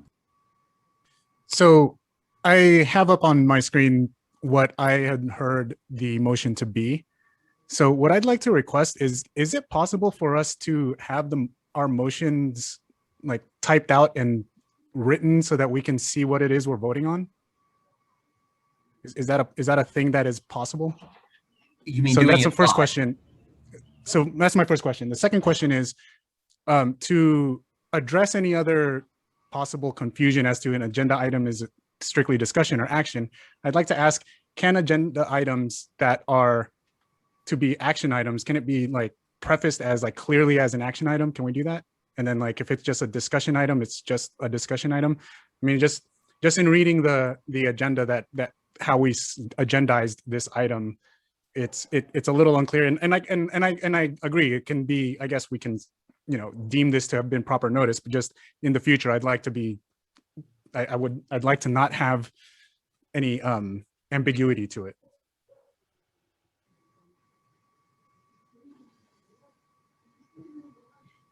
Thank you, Commissioner. On that point, we will endeavor to make it even clearer. I would note the formulation of discussing something and possible doing something is what we've been standing by, but we will revisit that with staff. And Commissioner Servin, you're of course more than welcome to talk to staff in detail about that, because it's a fair point, especially with regard to the public. We want to be clear on that. I do want to offer apologies for having to read that motion several times. If I hadn't been working on it at 1 a.m., I would have made sure to send it out last night, or this morning, I would have been sure to send it out earlier. And I do like the idea that as a routine procedure, we should try to get any proposed motions out in advance, ideally with the agenda. That said, sometimes it's simply not possible, or at least a little difficult. It also goes to, I think, the completely valid point that Commissioner Diaz and Commissioner Dostal raised. Creating another ad hoc is indeed another time commitment for commissioners. And if this is something the commission would rather see done, at least for now, by staff and council, we certainly could proceed along those lines as well. It really comes down to what the commission would like to do. Commissioner Servin?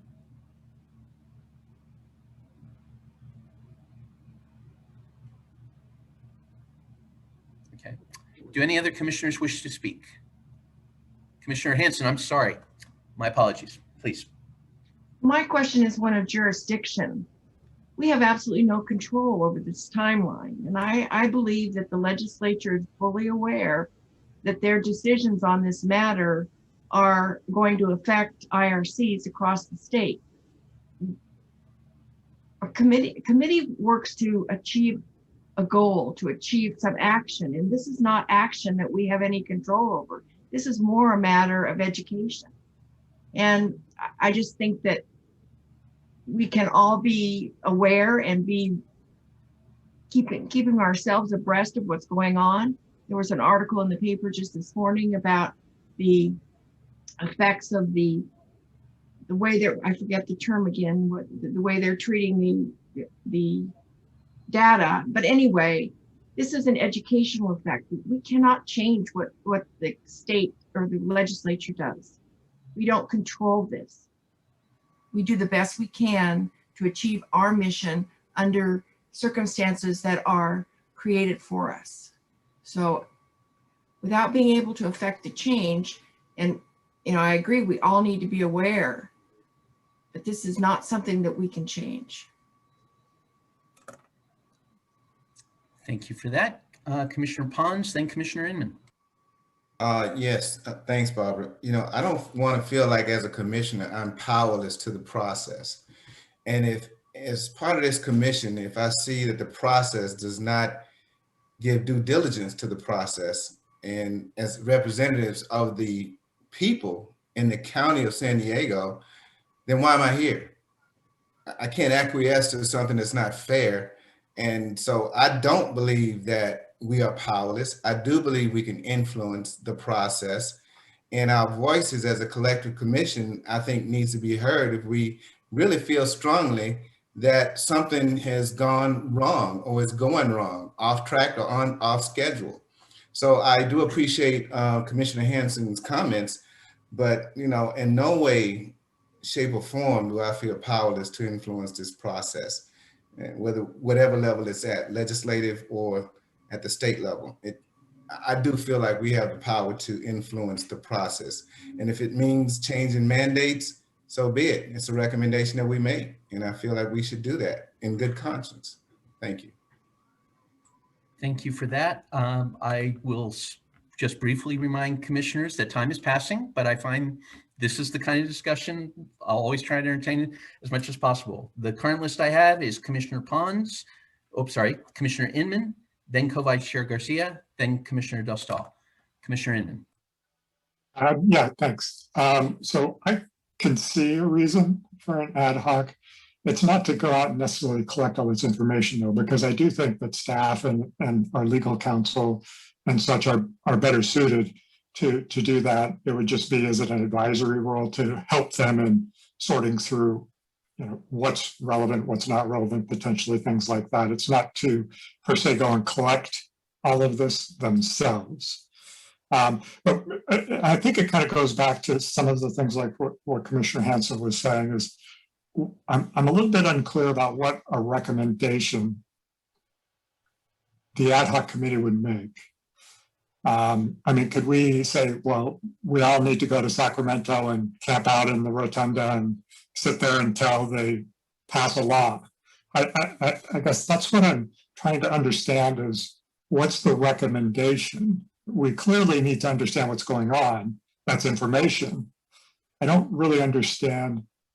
We can write a letter, I suppose. Are those the kinds of recommendations that we would see coming out of this? I guess that's my question, is I'm just trying to understand what a recommendation would be coming out of this ad hoc committee. Thank you. Thank you. And just to provide some of my thinking on it, yeah, I think that's a legitimate point to make. What would be the recommendations? But for instance, Marguerite just provided us with 2 timelines, one of which would have more days if certain things, as Commissioner Henson rightly said, beyond our control happened. Well, that's where I would agree with Commissioner Pons and Commissioner Inman, something you said. If we expressed our view in writing, and particularly if it was coordinated with or colluded with, as Commissioner Pons said, I'm not sure that's the right word, but it's certainly better than a collision. But if that reflected what other IRCs are doing, I think that has weight with the legislature. It may not be controlling weight or decisive weight, but as always, when talking to other legislative bodies, the worst that can happen is you're told no. I also think there's some of these detailed points that could be useful. And I do think the staff working on these issues with regard to SB 594 includes a key figure, Nicholas Hededorn, who was involved with Common Cause and was actually mentioned in the workshop that was happening in late January. That's the kind of input for people who are familiar with the kind of work county IRCs are doing, where we could weigh in on the 20-day requirement or the 7-day requirement. That may be the critical push. It's not that anyone's opposed to it, it's that they may be focused on higher level priorities.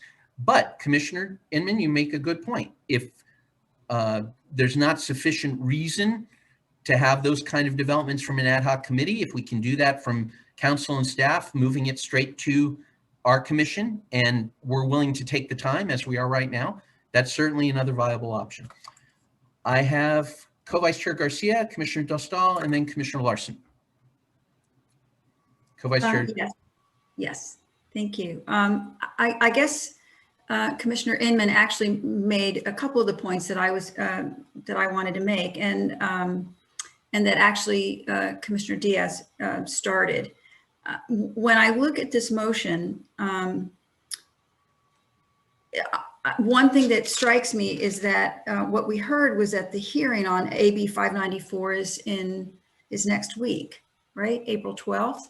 So we're forming a committee, an ad hoc committee now to sort of figure out what we want to, how we might want to take action on SB 594, but by the time the ad hoc committee gets together, you know, I'm just wondering about the practicality of that.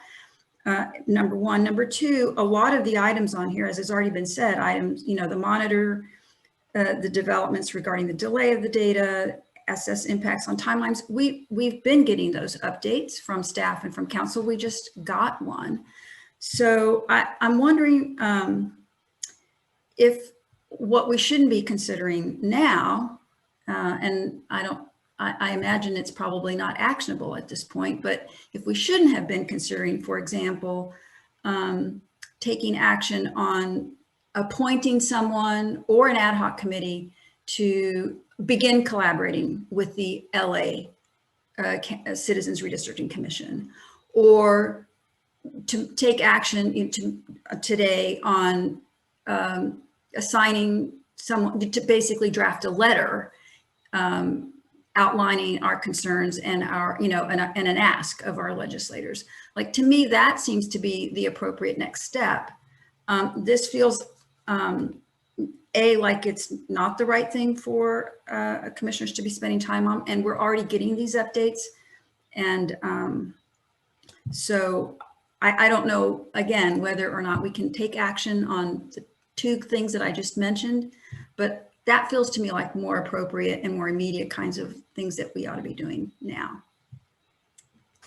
Very good. Not to prejudice comments coming from the next two commissioners, but I am hearing, therefore, more interest in turning this over to staff and council, and perhaps considering some action under existing authorities.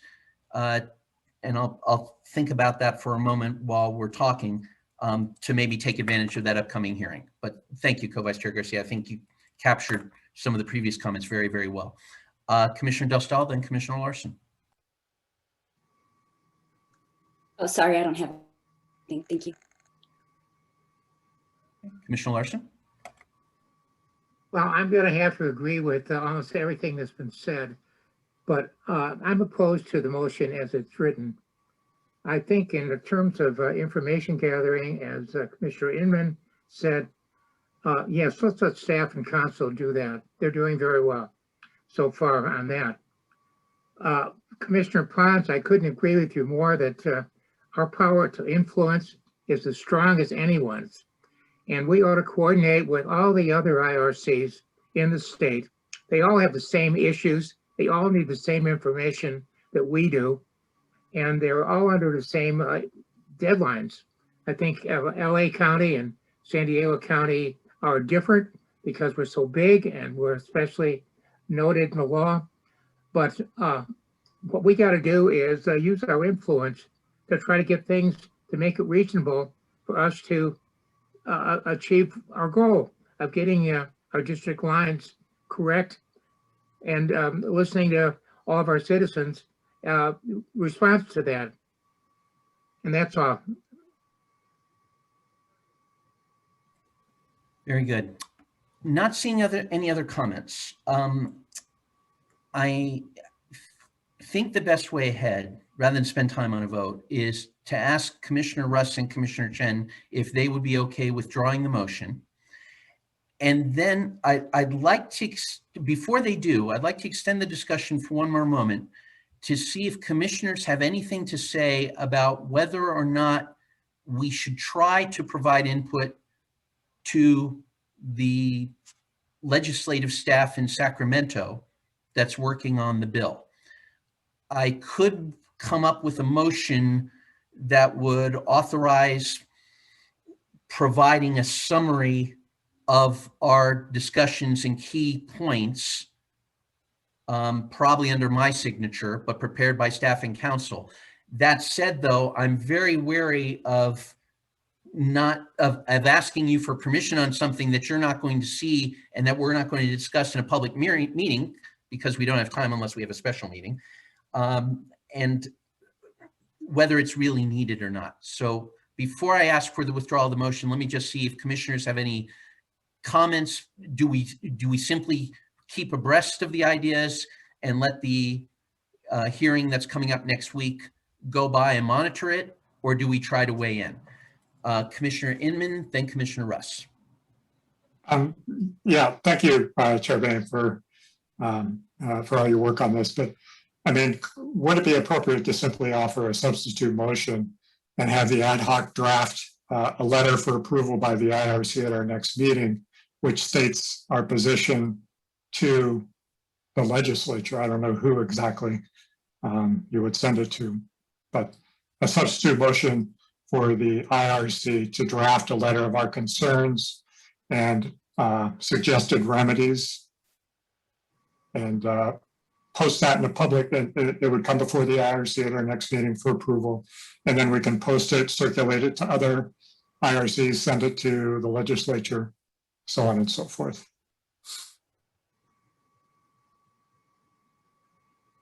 Let me ask Commissioner Russ. Thank you, Commissioner Inman. Commissioner Russ. You know, most of the really detailed work really gets done in committees and subcommittees. That's where the details come in. And an ad hoc committee like this can do that detailed work, can do, for example, Commissioner Inman was talking about drafting a letter to the legislature. That should be done not by the whole commission, I don't think. It will be approved by the commission. But I think, and I don't think it should be done by staff. I think it should be done by a committee of our peers, of the commissioners. One of the things too that I'm very interested in that would come out of this, and these are all good comments. This is great discussion, as a matter of fact.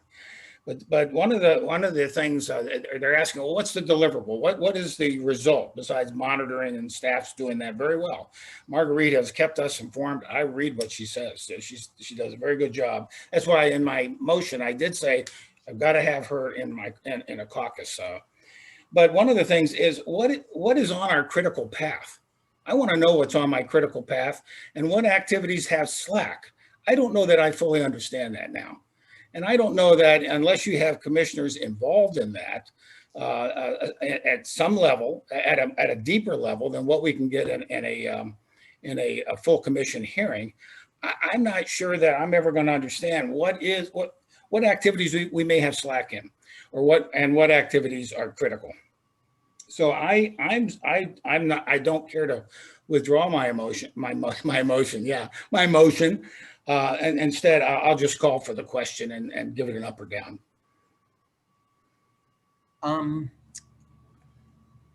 So let me just clarify though, Commissioner Russ, are you saying that you would consider it within the bounds of your motion for an ad hoc committee to draft the kind of letter that Commissioner Inman was describing? Absolutely, yes. And unless there's objection, for simplicity's sake, rather than trying to write down yet another motion, if there's no objection to that, I will consider that would be understood to be part of the fourfold purpose that we just described. Absolutely. Very good. I do want to ask a direct question to Marguerite about whether there is advantage in what the circumstances of such a letter being sent after a committee hearing, based on what you know of what's going on. And then I want to recognize Co-Vice Chair Katerina, assuming she's willing to wait for Marguerite. Very good. So Marguerite, please.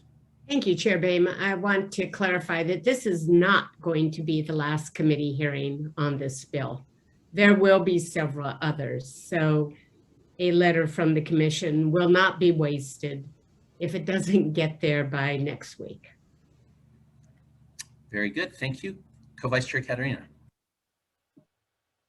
Sorry, I have to unmute. So I've been listening to all the different positions from the commissioners, and one of the things that I'm kind of weighing myself is what happens if we wait? What do we lose if we wait? To me, the two big driving factors are we can use this commission as established in the motion, the committee rather, to send a letter to the legislature, so that we know we can do that within the boundaries of the committee.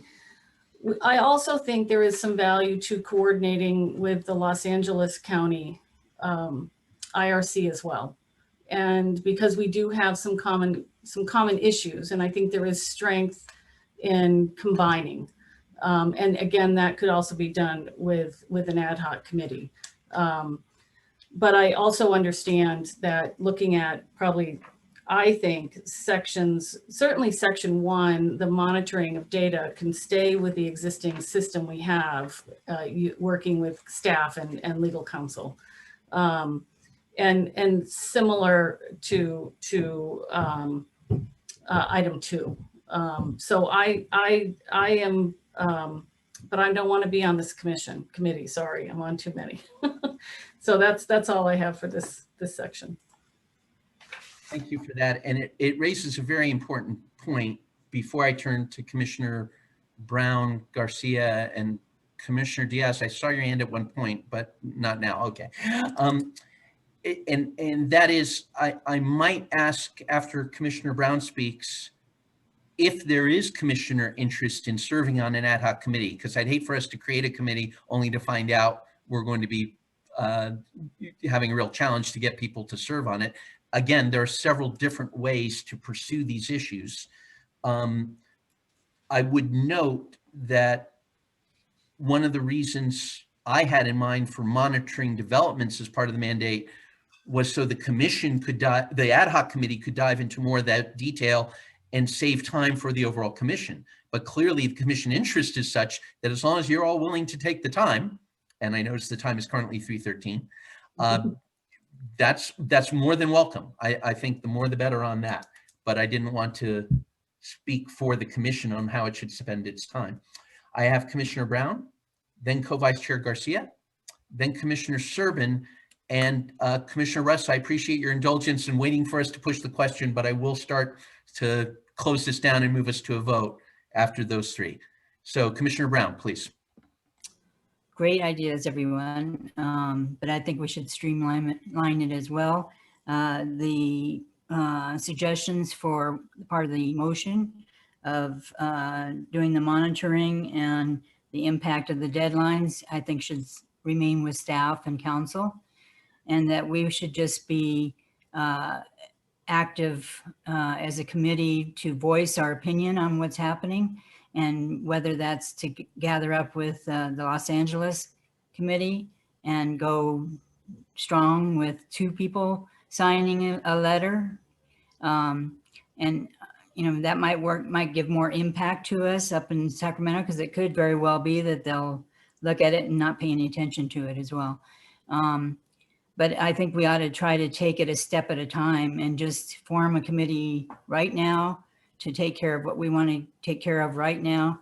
And then that ad hoc dissolves. And then as things come up, if we think we need to address those with Sacramento or whomever, form another ad hoc committee. And it could be the same people on each committee. But I don't think we need to look at it in the long run. I think we just need to look at it as it arises. it arises. Sorry. I already had a couple of Zoom meetings today. It's a long one, and we've still got a lot ahead of us Oh. too. Thank you for that. Before I proceed, so let me ask Commissioners Russ and Chen to consider what I'm hearing as a growing consensus to drop purposes 1 and 2 and just stick with gathering information and perhaps discussing with other affected agencies, organizations, and stakeholders, and reporting back to the full commission with recommended options as a possible amendment to the motion. Before we go further, let me just ask very informally, if we formed an ad hoc committee, could commissioners by a show of hands show me who would be, show all of us who would be interested in serving on such an ad hoc?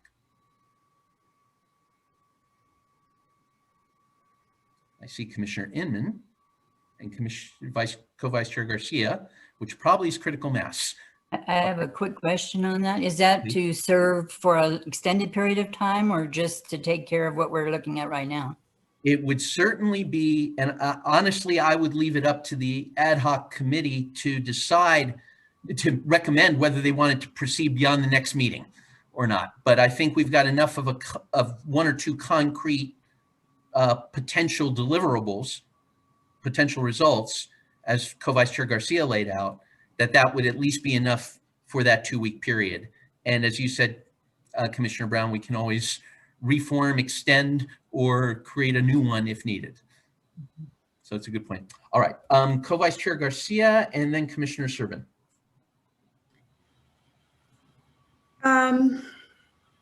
So 2 things. One is that the 2 items that it looks like we're reaching consensus on perhaps keeping in the motion. It's currently item number 3, to gather information from other stakeholders. I'm just wondering if it's more than just gathering information and if we might need to fine tune that language. And then the other question I have, and this might be putting the cart before the horse, but if one of the items that this ad hoc committee might be working on is a letter, drafting a letter, would this committee need some direction from the commission as to, for example, what our position would be on extending the deadlines to January 31st and moving the June 28th primary? Would the ad hoc committee be able, to actually draft that letter without knowing what the full commission feels about that versus some of the other options that we're looking at? So I don't know if now is the time to have that conversation, but I do have those questions in my mind. One is that I think that gathering information maybe is not, if it's going to constrain the ad hoc committee from doing some work that they might want to do, for example, with another redistricting commission, then I'd want to revise that language. And then the other has to do with really just the commission's position on some of these issues.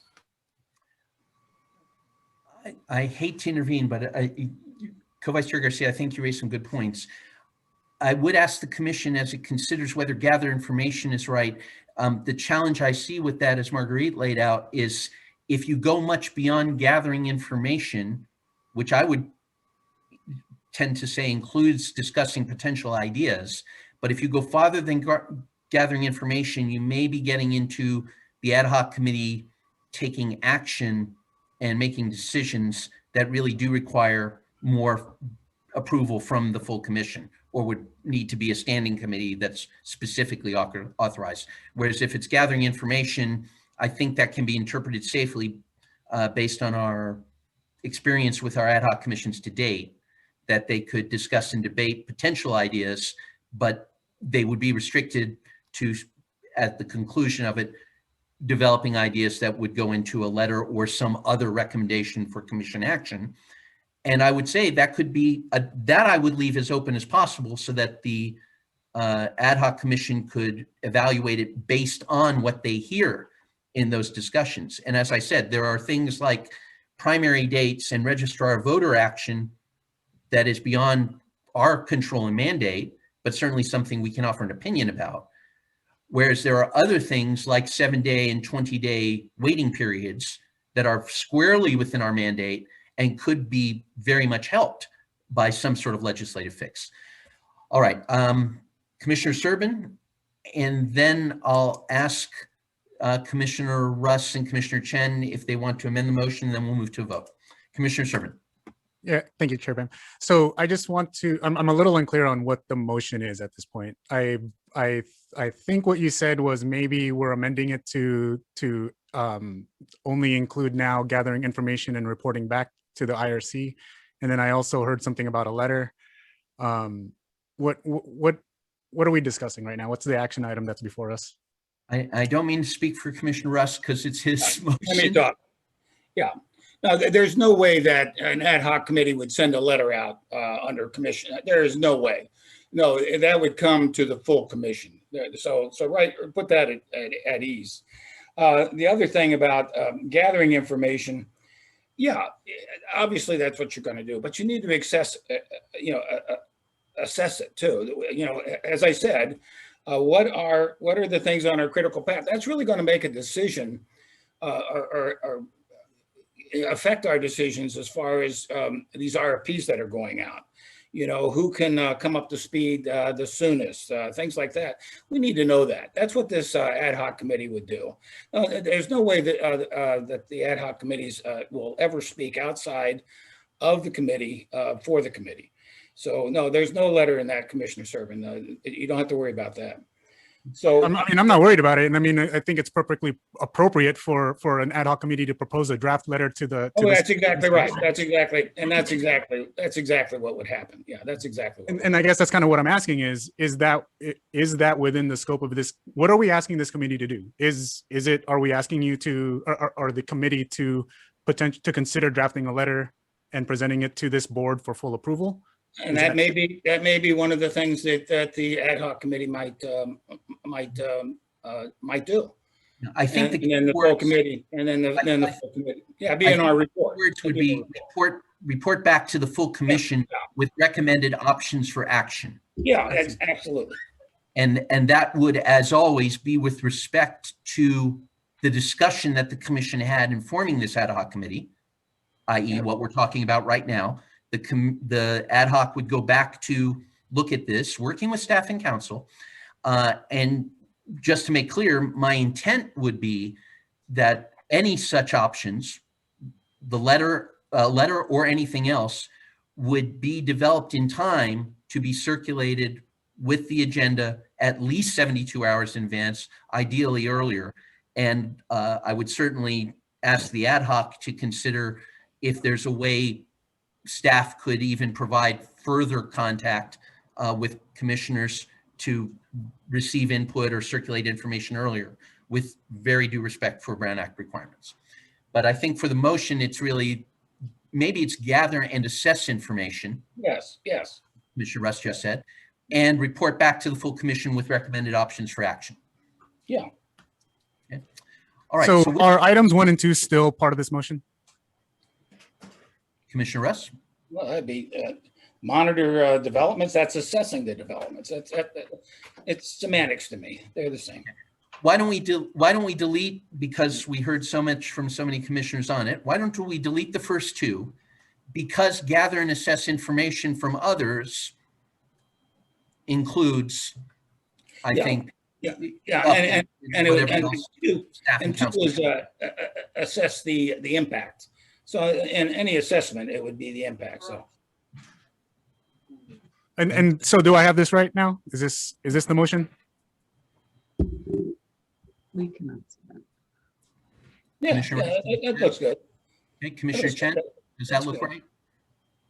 And I guess I think I'd like to, is specifically it's it's information regarding the census data delay, right? I mean, right, timeline, right, right. And timelines of the commission, yeah. Yeah, right.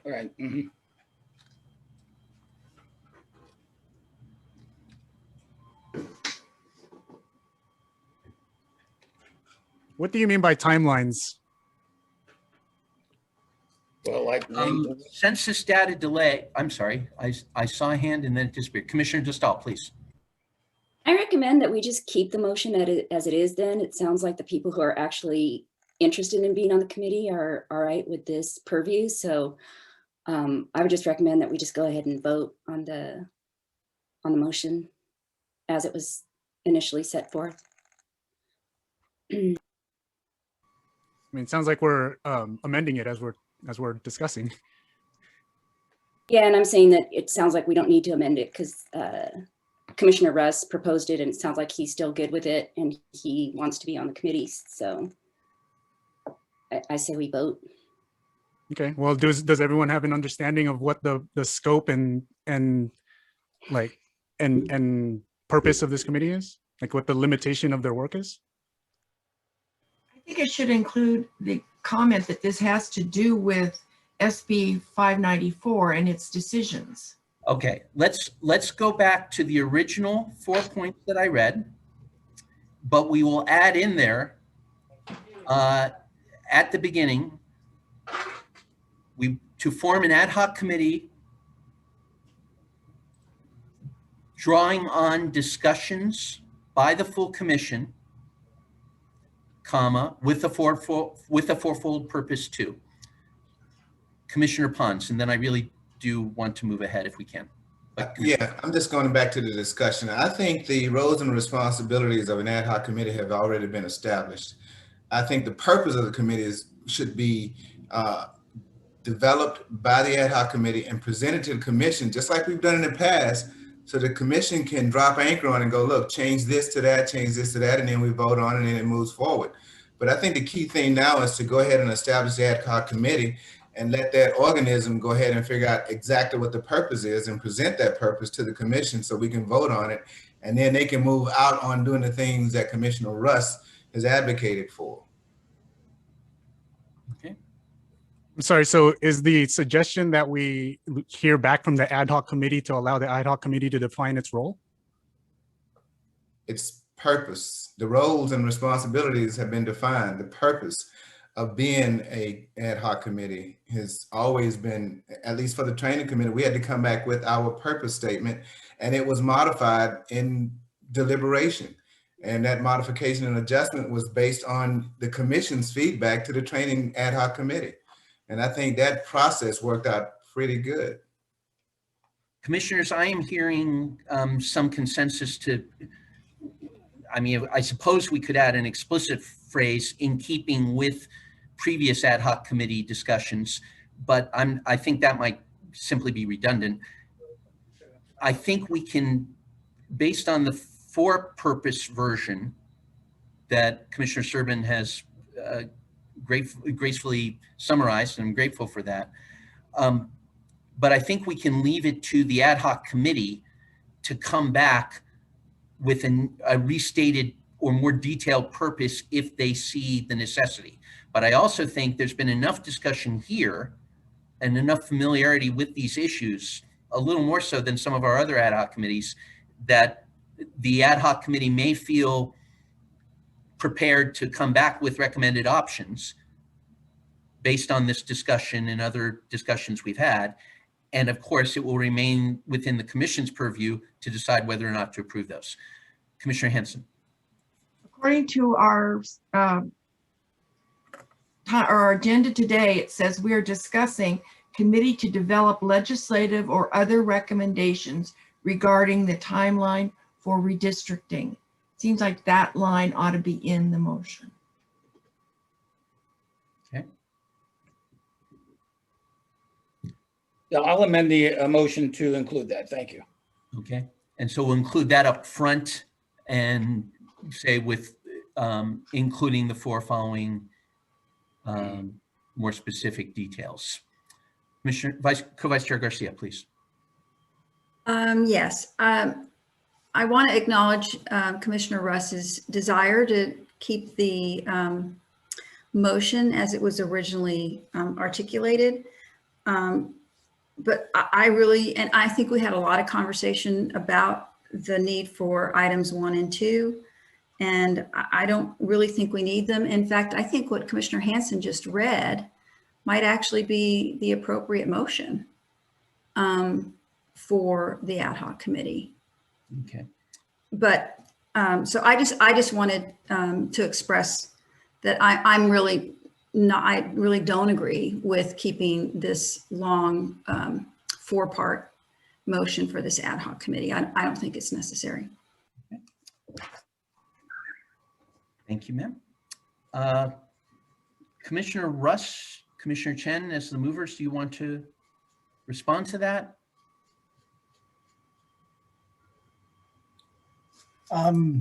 Yeah, I seconded the motion just to get the discussion going as you requested.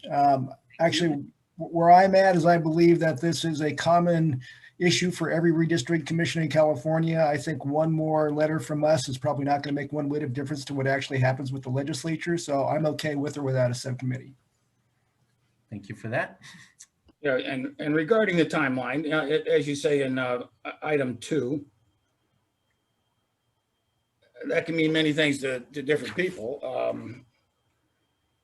You can write a 1-paragraph letter to the legislature saying this is a terrible timeline, but like I say, I'd like to understand it better. I'd like to see what is critical to us and what activities may not be so critical. And so you're arguing you'd like to keep the 4 Yeah, I don't have any problem keeping that in there. And one thing, I want to give an ad hoc committee as much degrees of freedom as possible, quite frankly. Okay. All right.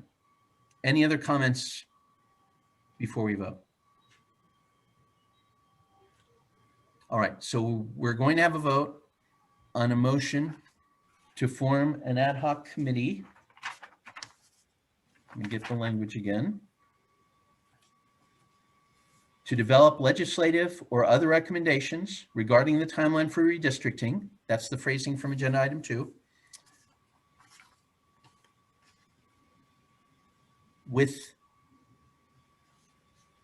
For more detailed purposes of monitoring developments regarding the delay in delivery of the census data, assessing potential impacts on the duties and timelines of the commission, gathering and assessing information from other affected agencies, organizations, and stakeholders regarding those matters, and reporting back to the full commission with recommended options for action, including but not limited to actions regarding a bill pending in the legislature, SB 594.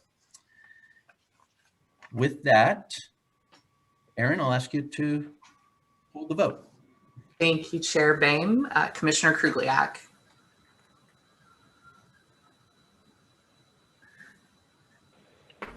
Aye. Commissioner Servin. I'm not even sure what this motion is, so I'm abstaining. Commissioner Dostal. Aye. Commissioner Hanson. No. Commissioner Diaz. Aye. Commissioner Russ. Aye. Commissioner Inman. Commissioner Brown. Aye. Commissioner Pons. Aye. Commissioner Larson. Reluctantly, aye. Commissioner Garcia. No. Commissioner Chen. Aye. Chair Boehm. Aye. Commissioner Katerina. Aye. And that motion passes with Commissioners Hanson and Garcia voting no and Commissioner Servin abstaining. Very good. Thank you for that. Barbara, do we need to revisit the ad hoc committee's membership? Yes, so in light of the vote that just occurred, we need to formally identify who are going to be the ad hoc members. We had an initial hand raising, but yes, we would need to formally determine if those that raise their hands are still interested and if there's any new ones. Okay. Commissioner Inman, still interested?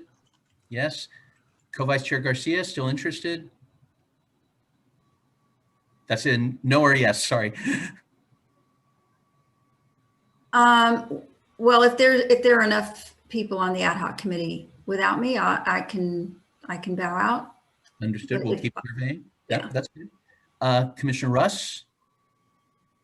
Yes. Okay. And Commissioner Diaz? Yes. Okay, good. Commissioner Diaz? Yeah, reluctantly, yes, but I think I might not be. I love this stuff. I love legislative stuff, and I think I could probably help with any kind of research. Good. Realistic expectations are always welcome. Commissioner Co-Vice Chair Garcia, did you want to say something else? Sorry. Yes, I did. And so I would go ahead and remain on this committee if it's okay. But I actually would like to suggest that going forward, we might want to have a discussion about how we fill these ad hoc committees. I'm not sure that actually just a raising of the hands and asking for volunteers is the best way. It may, I know that we're all volunteers here, but we might want to think about being more intentional and deliberate with the way we put people, or people are put on committees, and also be more thoughtful about not sort of relying on a small segment of a core, group of the commissioners who shoulder this burden of these ad hoc committees, which are pretty time intensive. I think it raises questions about the representation on these committees, whether or how diverse the perspectives and the voices are. So I know this is how we've been doing it, and it's perhaps easy and efficient, but it may not be the best practice. All very valid points. Let me call on Commissioner Diaz and then we'll wrap this up. Commissioner Diaz? Is there any way that we could do this in a different way? I mean, taking Commissioner Garcia's point, because I would love to see more participation by other commissioners as well. I'm hoping that one of my ad hocs that'll end soon, so to free up some of my time, but I don't know. So I reluctantly said yes because of that, but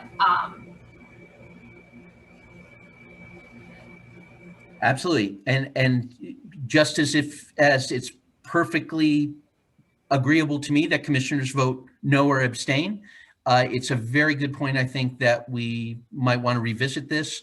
And Barbara, I will ask staff to look into perhaps a staff report and some different ways we could proceed on these kind of issues for a future agenda item. Absolutely. And then I just want to remind, and Aaron can jump in, that we have the motion with the identified members to take a vote on. Very good. So, Barbara, can you read the list you have? I just want to make sure it tracks with what I have. And then I'll be asking, after Barbara reads the list, I'll be asking for a motion to approve those members of the ad hoc committee. So Aaron, you have that list. Thank you. Chair Boehm, the commissioners I have on the list are Commissioners Inman, Russ, Diaz, and Garcia. Okay. Do I have a motion to approve those commissioners as members of this ad hoc committee? I'll move that. Second? Second. Thank you again, Commissioner Chen. Aaron, is there any discussion? Good. Aaron, Apologies, was it? I didn't catch who was the maker of that motion. Commissioner Russ? Russ, great, thank you. Seconded by Commissioner Chen. Yeah, just a little bit of discussion as we talked about creating these subcommittees. On this one in particular, Commissioner Bain requested volunteers to see if there was interest. If there was not interest, I think this would have died. So I think this committee is a little bit different than, say, a subcommittee, which we know we had to put together, like the RFP ones. We needed to have people on them. This one was kind of more of a volunteer situation, in my view. Just wanted to point that out. Thank you for that. And it's worth noting that we are going to be entering a different phase now, shifting from some of the, as I think Commissioner Chen described it, the required work, if you will, to some of the more voluntary work, including things like an educational tour and more direct public engagement. So well worth thinking about, and I'm sure staff will capture that in a future report. Any further discussion? Good. Erin, could you please call the vote? Yes. Commissioner Hanson. Yeah, aye. Thank you. Chair Boehm. Aye. Commissioner Russ. Aye. Commissioner Dostal. Aye. Commissioner Inman. Commissioner Pons. Aye. Commissioner Servin. My understanding is we're voting on the members of this committee. I've forgotten who they are. You know what I'd really love? Could we, when we're voting on a motion on the floor, or if we're even discussing a motion, it'd be great if we could just have it displayed wherever it is. But just from my memory, I think we're voting on the members of this committee and whoever they were. Yes. Yes. Aye. Thank you. Commissioners Inman, Appreciate Russ, your service. Commissioners Inman, Russ, Diaz, and Garcia, naming those 4 commissioners to the ad hoc committee. So yes, aye. Thank you. Commissioner Chen. Aye. Commissioner Diaz. Aye. Commissioner Garcia. Aye. Commissioner Brown. Aye. Commissioner Katerina. Aye. Commissioner Larson. Aye. Commissioner Krugliak. I believe Commissioner Krugliak had to leave the meeting. So Chair Boehm, that motion passes unanimously with all commissioners who are present voting aye. Very good. Thank you again, commissioners.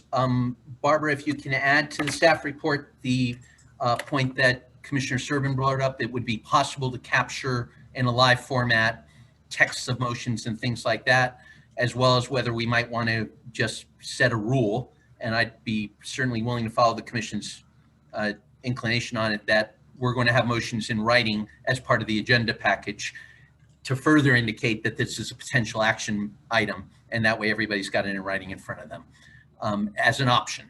So we'll turn that over to staff and I'm sure they'll do a great job. But thank you, commissioners. It was an important discussion to have. Thank you for that. All right, moving on. Item 3 on commission business for today. Discussion and possible approval of the request for proposal, the RFP documents from the Outreach and Engagement Services RFP Ad Hoc Committee.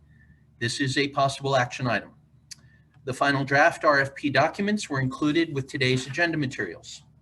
As a reminder, the Ad Hoc Committee was created by the Commission to create a draft RFP for an industry procurement day that occurred on March 18th and create evaluation criteria and scoring values. The Ad Hoc Committee was also tasked to consider revision of the RFP to incorporate applicable feedback and present it at a subsequent IRC meeting, which is what we're doing today. I'll now ask Commissioner Diaz, I believe, to offer comments in the report or the update from the Ad Hoc Committee. Yes, thank you, Chair Boehm. I shared a presentation with Barbara. If you could put that on the screen for us, please.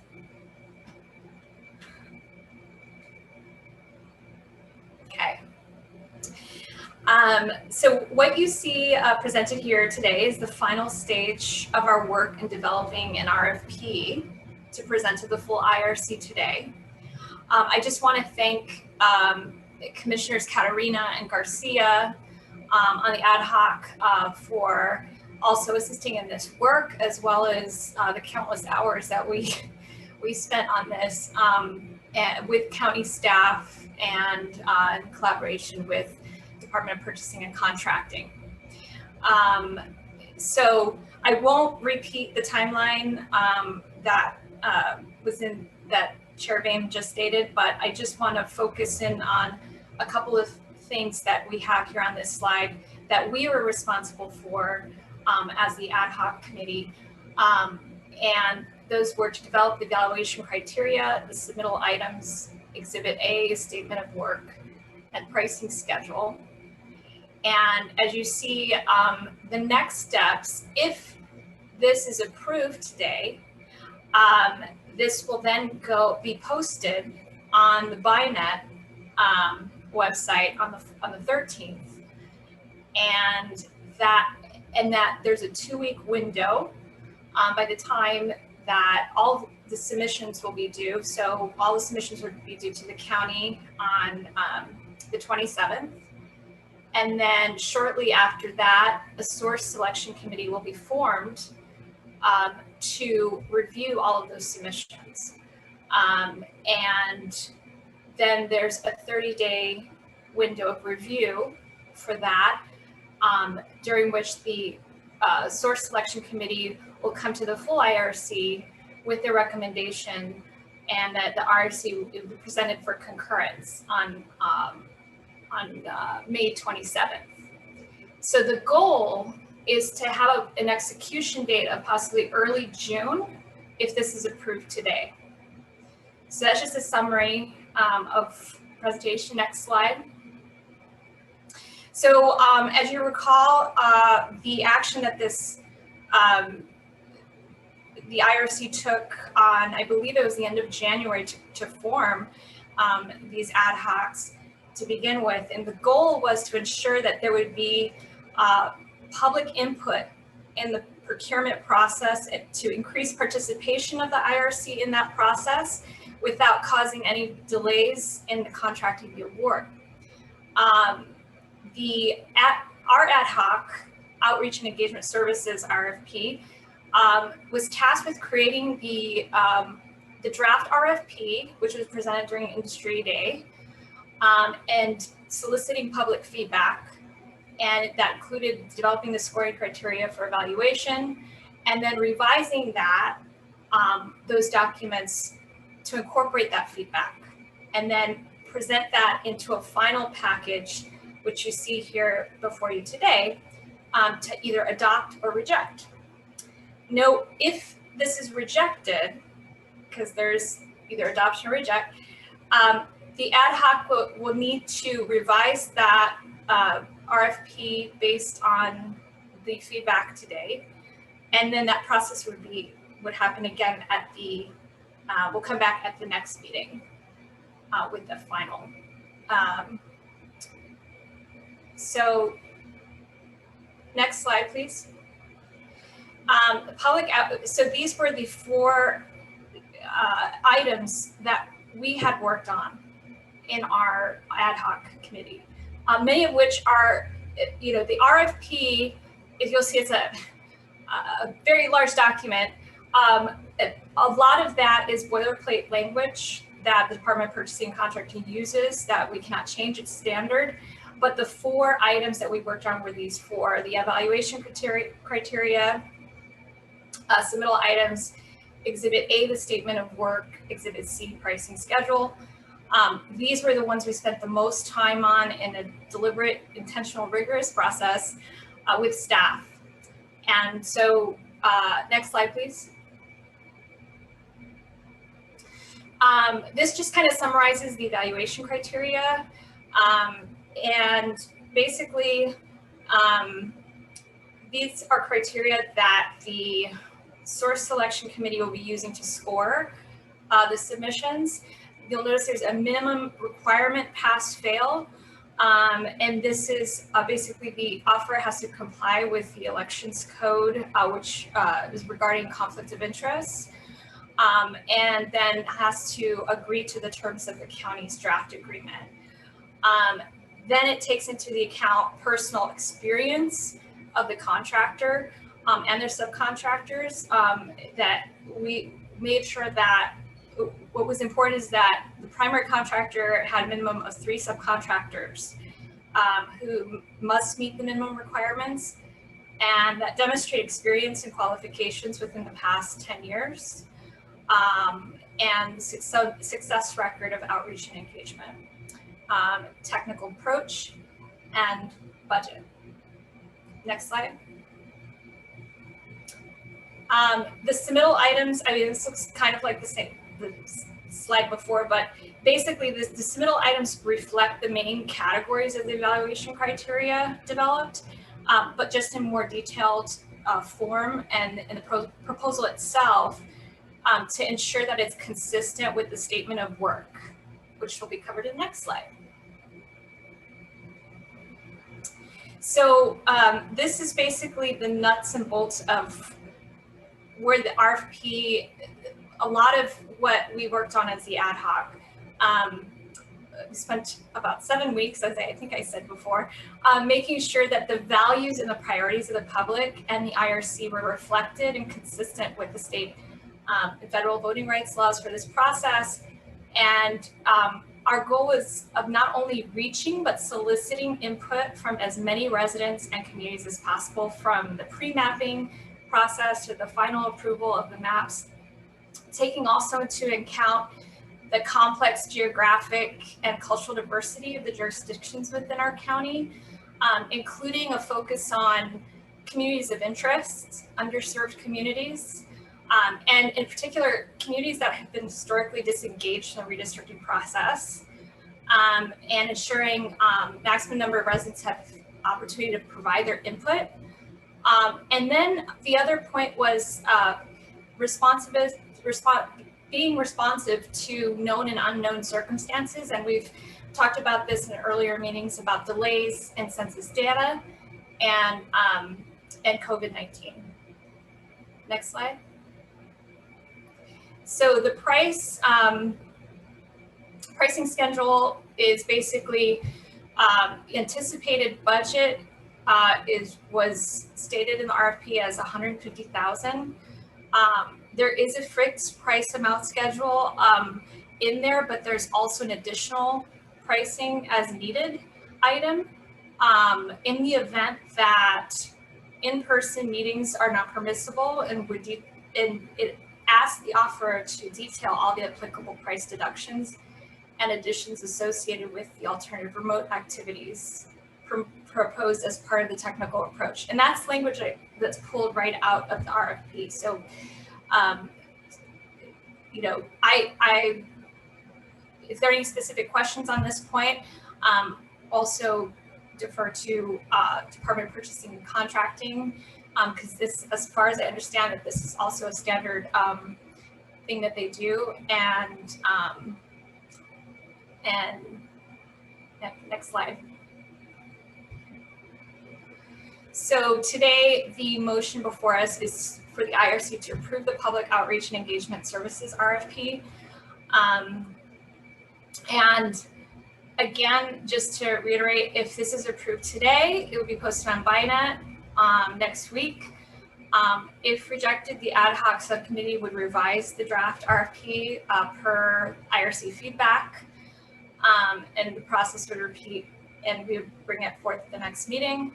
Once the final RFP is adopted, the ad hoc committee dissolves, and it's the end of our work. That concludes my presentation.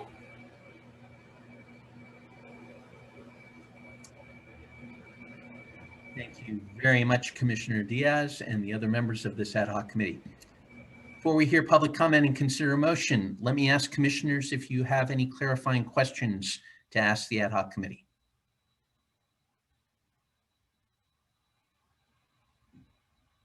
Seeing none. Aaron, do we have any requests from the public to speak on this item? Thank you, Chair Bain. We did not receive any advance requests to speak, but if any members of the public would like to address the commission on this item, please raise your virtual hand now or press *9 if you're dialing in by telephone.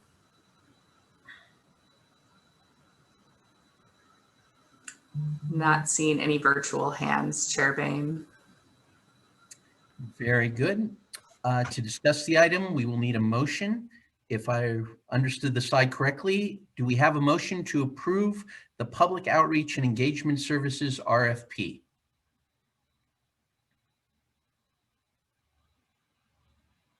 I motion to approve the RFP. Moved by Commissioner Pons, second from Commissioner Inman. Did I see his hand? Very good. Discussion, Commissioner Chen. I may have missed it. Did we get a chance to review this RFP ahead of time? Did I just not get it? My bad. My apologies then. No problem, of course. Commissioner, no? Commissioner Inman? Yeah, my question is, were there any material changes to your statement of work after Industry Day? Or if there's nothing material, that's fine. I was just wondering if there were any material changes. So That's a good question, Commissioner Inman. We did receive feedback on Industry Day, and Commissioner Katerina, feel free to chime in on this as well. One of the points that was brought up is making sure that the process was open as much as possible to the public and to maximize public participation. And so we did take that into account. There's really very little substantive changes we made to the scope of work, but that was kind of a recurring theme that we heard. Commissioner Katerina Garcia, would you like to chime in? Yeah, I agree. We did not have any substantive changes to the scope of work from the Industry Day. We did get excellent feedback, which we took into consideration and made some minor adjustments.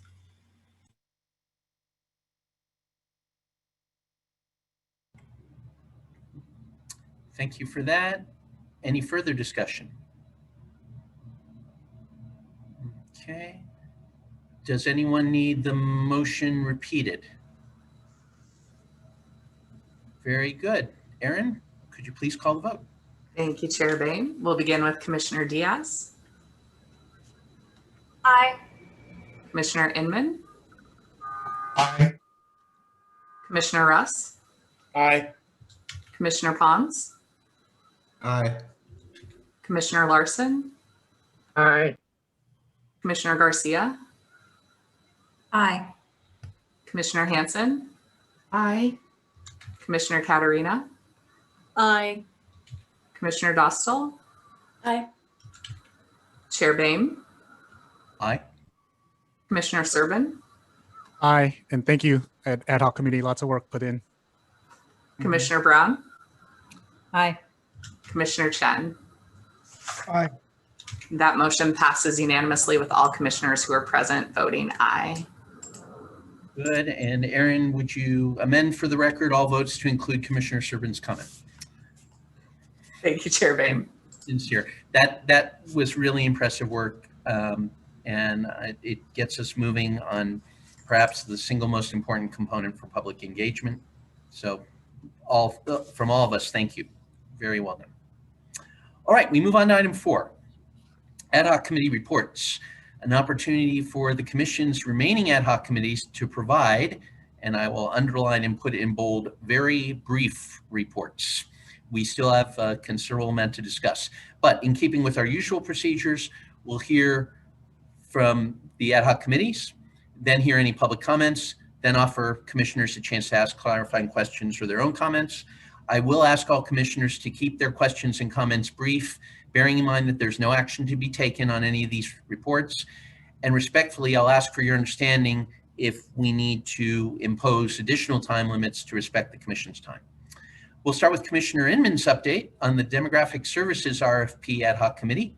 As a reminder, this ad hoc committee, like the Outreach and Engagement and Services RFP Ad Hoc Committee, was formed to create a draft RFP, to secure feedback at an industry procurement day, which was just held earlier, and to create evaluation criteria, scoring values, and revise as needed at a subsequent IRC meeting. Commissioner Inman. Yes, well, the significant update is Industry Day, which we had prior to this meeting. Very good feedback, comments. I think we had up to 18 attendees, I believe. Those are people in addition to IRC members and staff. Good comments, good discussion.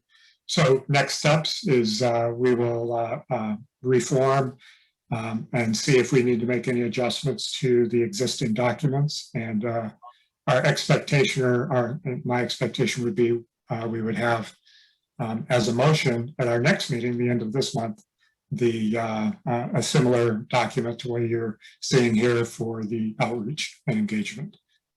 So that's the update, unless Commissioners Hanson or Larson have anything else to add. Thank you. I'd just like to draw your attention to one comment that was made about the interest in the different softwares. And the speaker was Mr.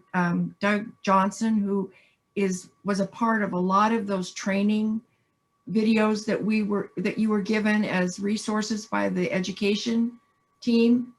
And he mentioned that the two major software companies are Caliper and Esri.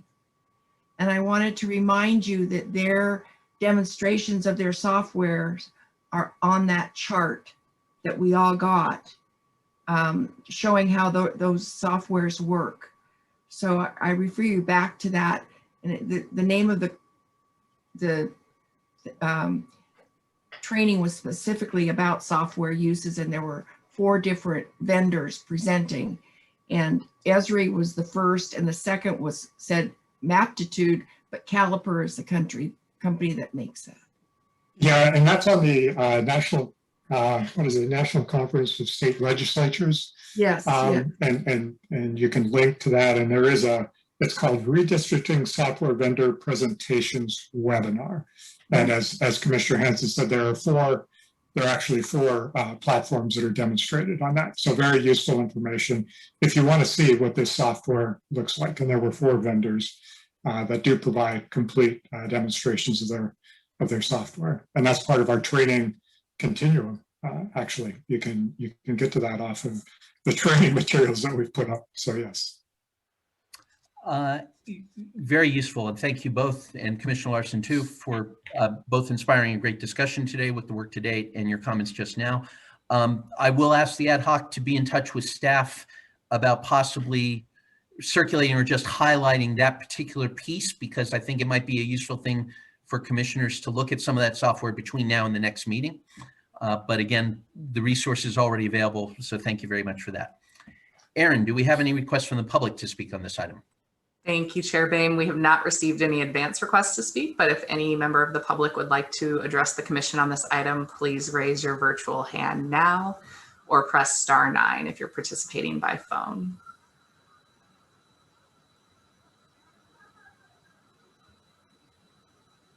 I'm not seeing any virtual hands, Chair Boehm. Very good, thank you. Are there any clarifying questions or comments from the commission?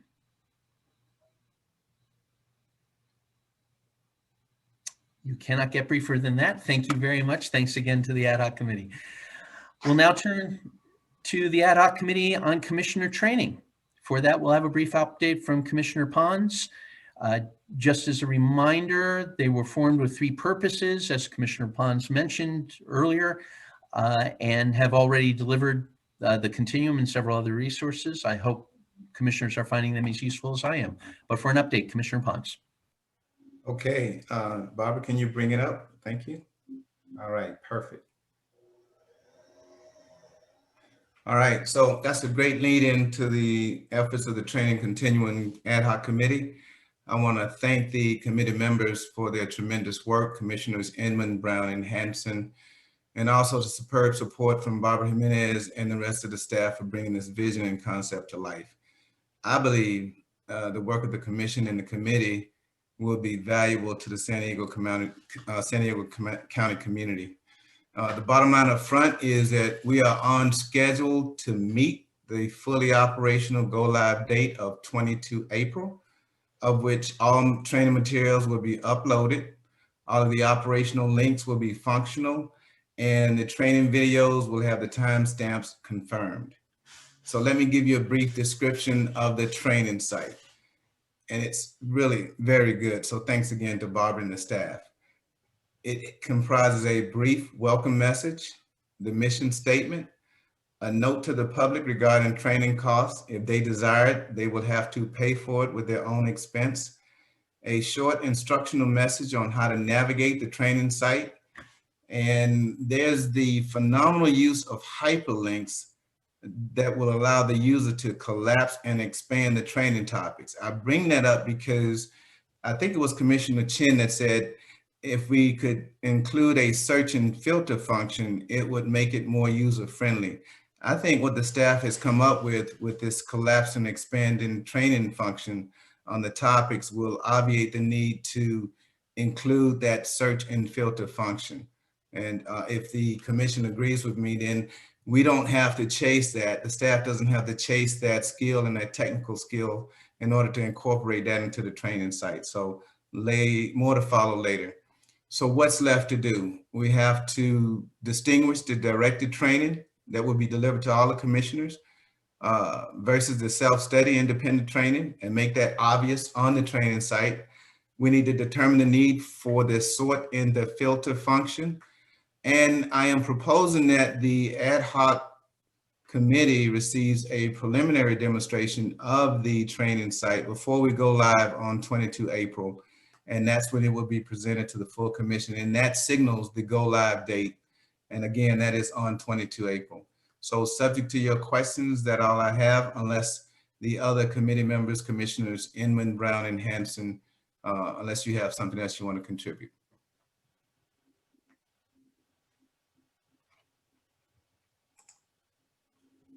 Okay. Very good. Thank you all. Thank you, Commissioner Pons, for such a great presentation. Thanks to the commission members and others for the committee members and others for all the great work to get us to this point.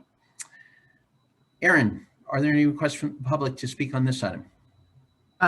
Thank you, Chair Bain. We did not receive any advance requests to speak, but if any members of the public would like to address the commission on this item, please raise your virtual hand now.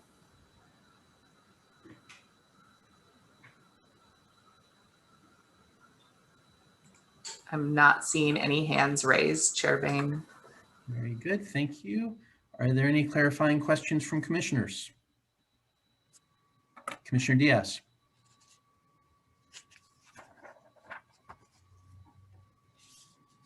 I'm on mute. I attended a workshop. I was able to attend that workshop for the California Redistricting, Mapping Demographics and the Law, put on by Common Cause and University California Riverside, I believe. And it was just a really great introduction into some of the there's some free mapping software that the public can use actually right now to draw their communities, which I thought was kind of cool. So I know it's a very cursory, it was very, very short workshop, which I think could have been expanded a little bit more, but I think they're gonna have they said that they were gonna record it. So just wanted to see if that would be made available on the training website that we just talked about. And Barbara, I'll ask staff to look into that. Commissioner Pons, any? Absolutely, there's no offense to that. I mean, that would be value added. And if I may add, we also had staff attend, and so we're happy to share our notes along with the video and post the video if that's available. Excellent. Okay. Thank you, Commissioner Diaz. Any other clarifying questions or comments to offer? Thank you, and thanks again. The next update will be from the Ad Hoc Committee on Redistricting, Outreach, and Communication. For that, I'll turn to Co-Vice Chair Garcia. Just as a reminder, this ad hoc committee was created to develop recommendations for an outreach and communications plan prior to the onboarding of the contractor, which we did at our last meeting. So let's turn for an update now to Co-Vice Chair Garcia, please. Thank you, Chair Bain.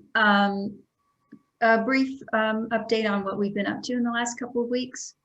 We've had 2 meetings, and I'm really pleased to report that the staff, I should say more accurately, has made some website updates that we're very happy about. There are now very user-friendly buttons right on the homepage that allow visitors who want to attend an IRC meeting to just push the button and it takes them right to the meeting. If they want to submit an e-comment to commissioners, again, just push a button, and a request to speak during an IRC meeting. So those were some of the enhancements we wanted to make to improve user friendliness, and those have been implemented. In process currently, our staff is working on making available access to web statistics. I believe it's Adobe Analytics that we're trying to get access to that information. You may have all received an email from Barbara requesting your bios and headshots if you have them, and the deadline is coming up on April 10th. continuing to work on the League of Women Voters presentation, working with staff on that, and the educational tour presentation. And those are in process and nearing completion. The next steps are to finalize those presentations, because the first presentation to the League of Women Voters is next Thursday at 6 p.m., April 15th. We will be going live with an invite a commissioner to speak button on the website that will take the requester right to an online fillable form where they would provide the information about the event that they're requesting a commissioner to come speak and provide an educational presentation. We are finalizing the procedure documents that we mentioned last time. These are procedure documents that outline the process for responding to requests for comment from the media or from community groups. And then finally, we're going to launch the educational tour, and we'll have details about the events that we're hoping to schedule at our next meeting, I believe. And many, many thanks to staff for their support and all the time and effort that they've contributed to our work, and of course to the other members of our committee, Chair Boehm, Co-Vice Chair Katerina, and Commissioner Servin. Back to you, Chair Boehm. Very good. Thanks for that. In keeping with what we've done already, Commissioner Servin, Co-Vice Chair Katerina, do you have anything to add? Good. No, I do not. Thank you. And thank you all for the work. Aaron, are there any requests from the public to speak on this item? Thank you, Chair Boehm. We did not receive any advance requests to speak on this item, but if any member of the public would like to address the commission, please press *9 or click the raise hand button now, and we will call on you.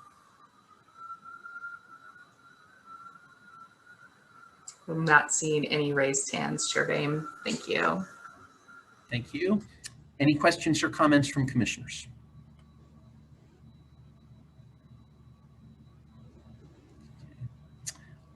In both my hat as a member of this ad hoc and as chair, I will ask commissioners to start thinking now about that educational tour, because at our next meeting, we are very likely going to be asking for ideas, and I hope for engagement by all commissioners in one way or another on that tour, but more discussion to follow about that.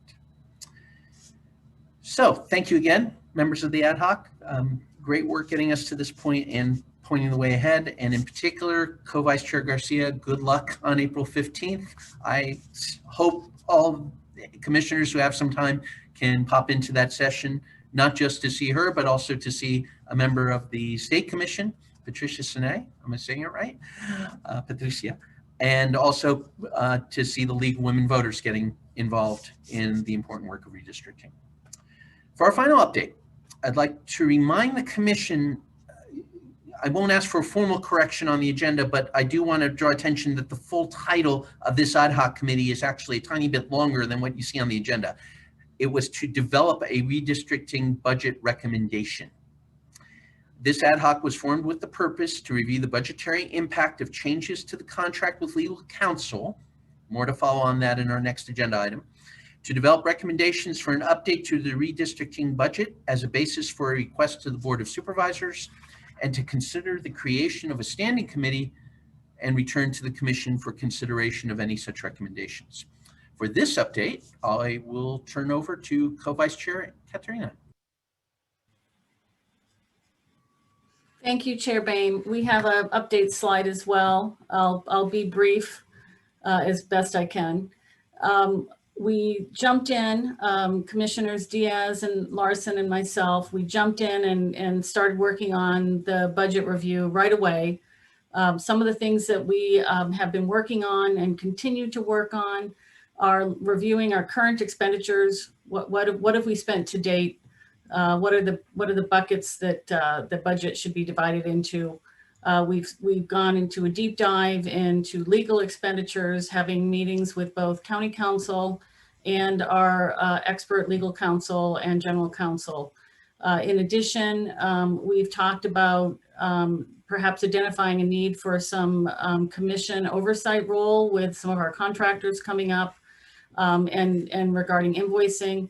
And also we have developed a preliminary budget that ultimately we are not ready for a recommendation today, but we will be hoping to give you a budget to look at in the near term, which obviously drives right down into next steps.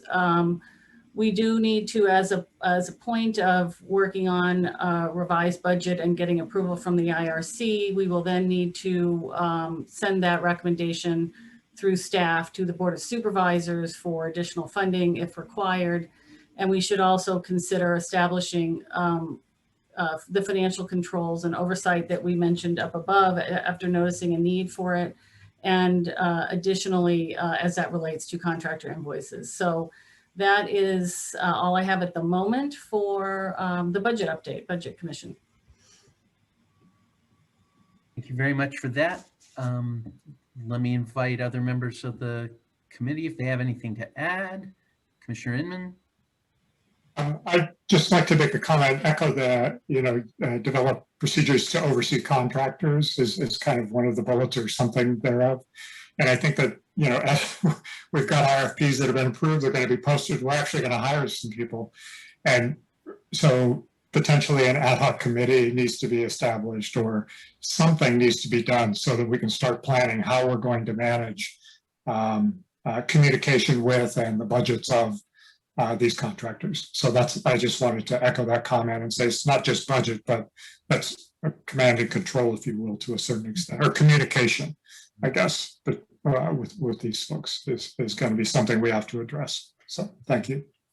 Thank you for that. Let me now turn to Aaron and just see if there are any requests from the public to speak on this item. Thank you, Chair Boehm. We did not receive any advance requests to speak on this item, but if you would like to address the commission, please raise your virtual hand or press *9 now.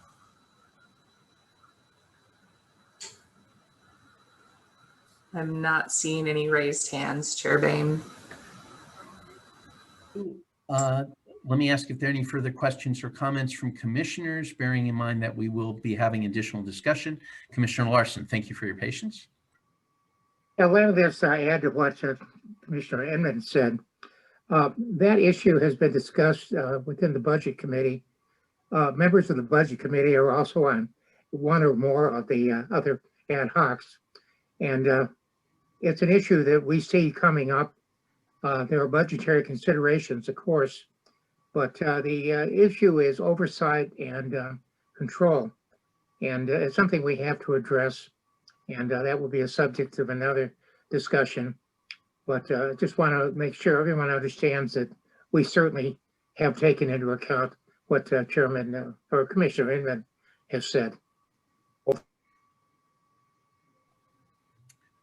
Thank you for that. And I will note that you took that into consideration during 4 formal meetings, and I think a number of informal discussions in a very brief amount of time.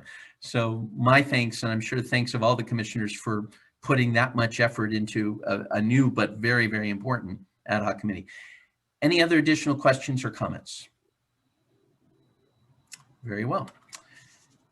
So thanks to you all for the discussion. Thanks again to all the commissioners who've been participating in each of the ad hoc committees for your time and effort in moving the work of the overall commission forward. All right. The next item on our agenda is item 5, an item for closed session discussion. The commission will now recess to convene in closed session to discuss employment of legal counsel. Commissioners have been provided a link to the separate Zoom meeting for this purpose. Before we recess, I'll ask Aaron, do we have any requests from the public to speak on this item? Thank you, Chair Boehm. We did not receive any advance requests, but again, if you would like to address the commission on this item, please press *9 or raise your virtual hand now.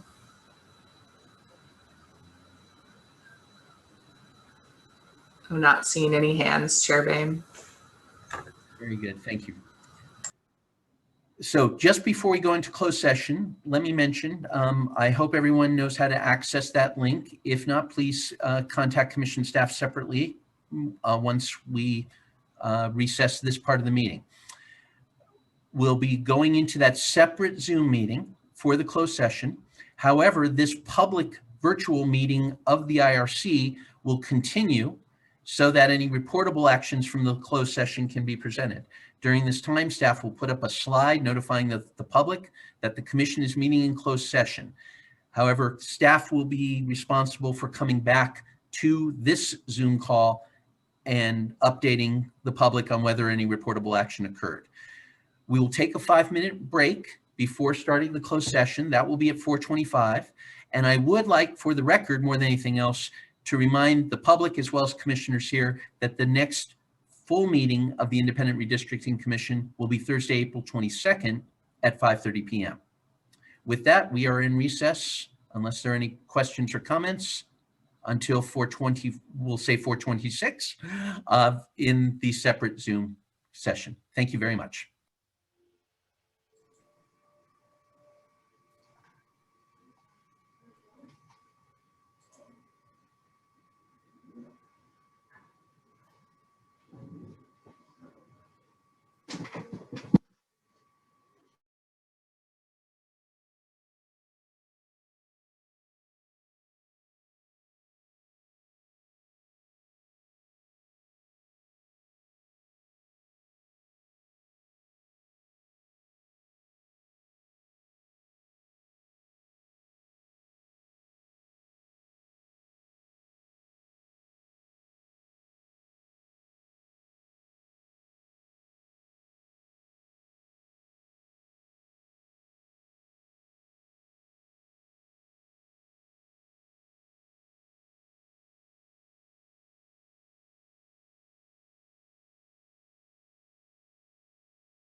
Today at 4:26 p.m. until 6:13 p.m.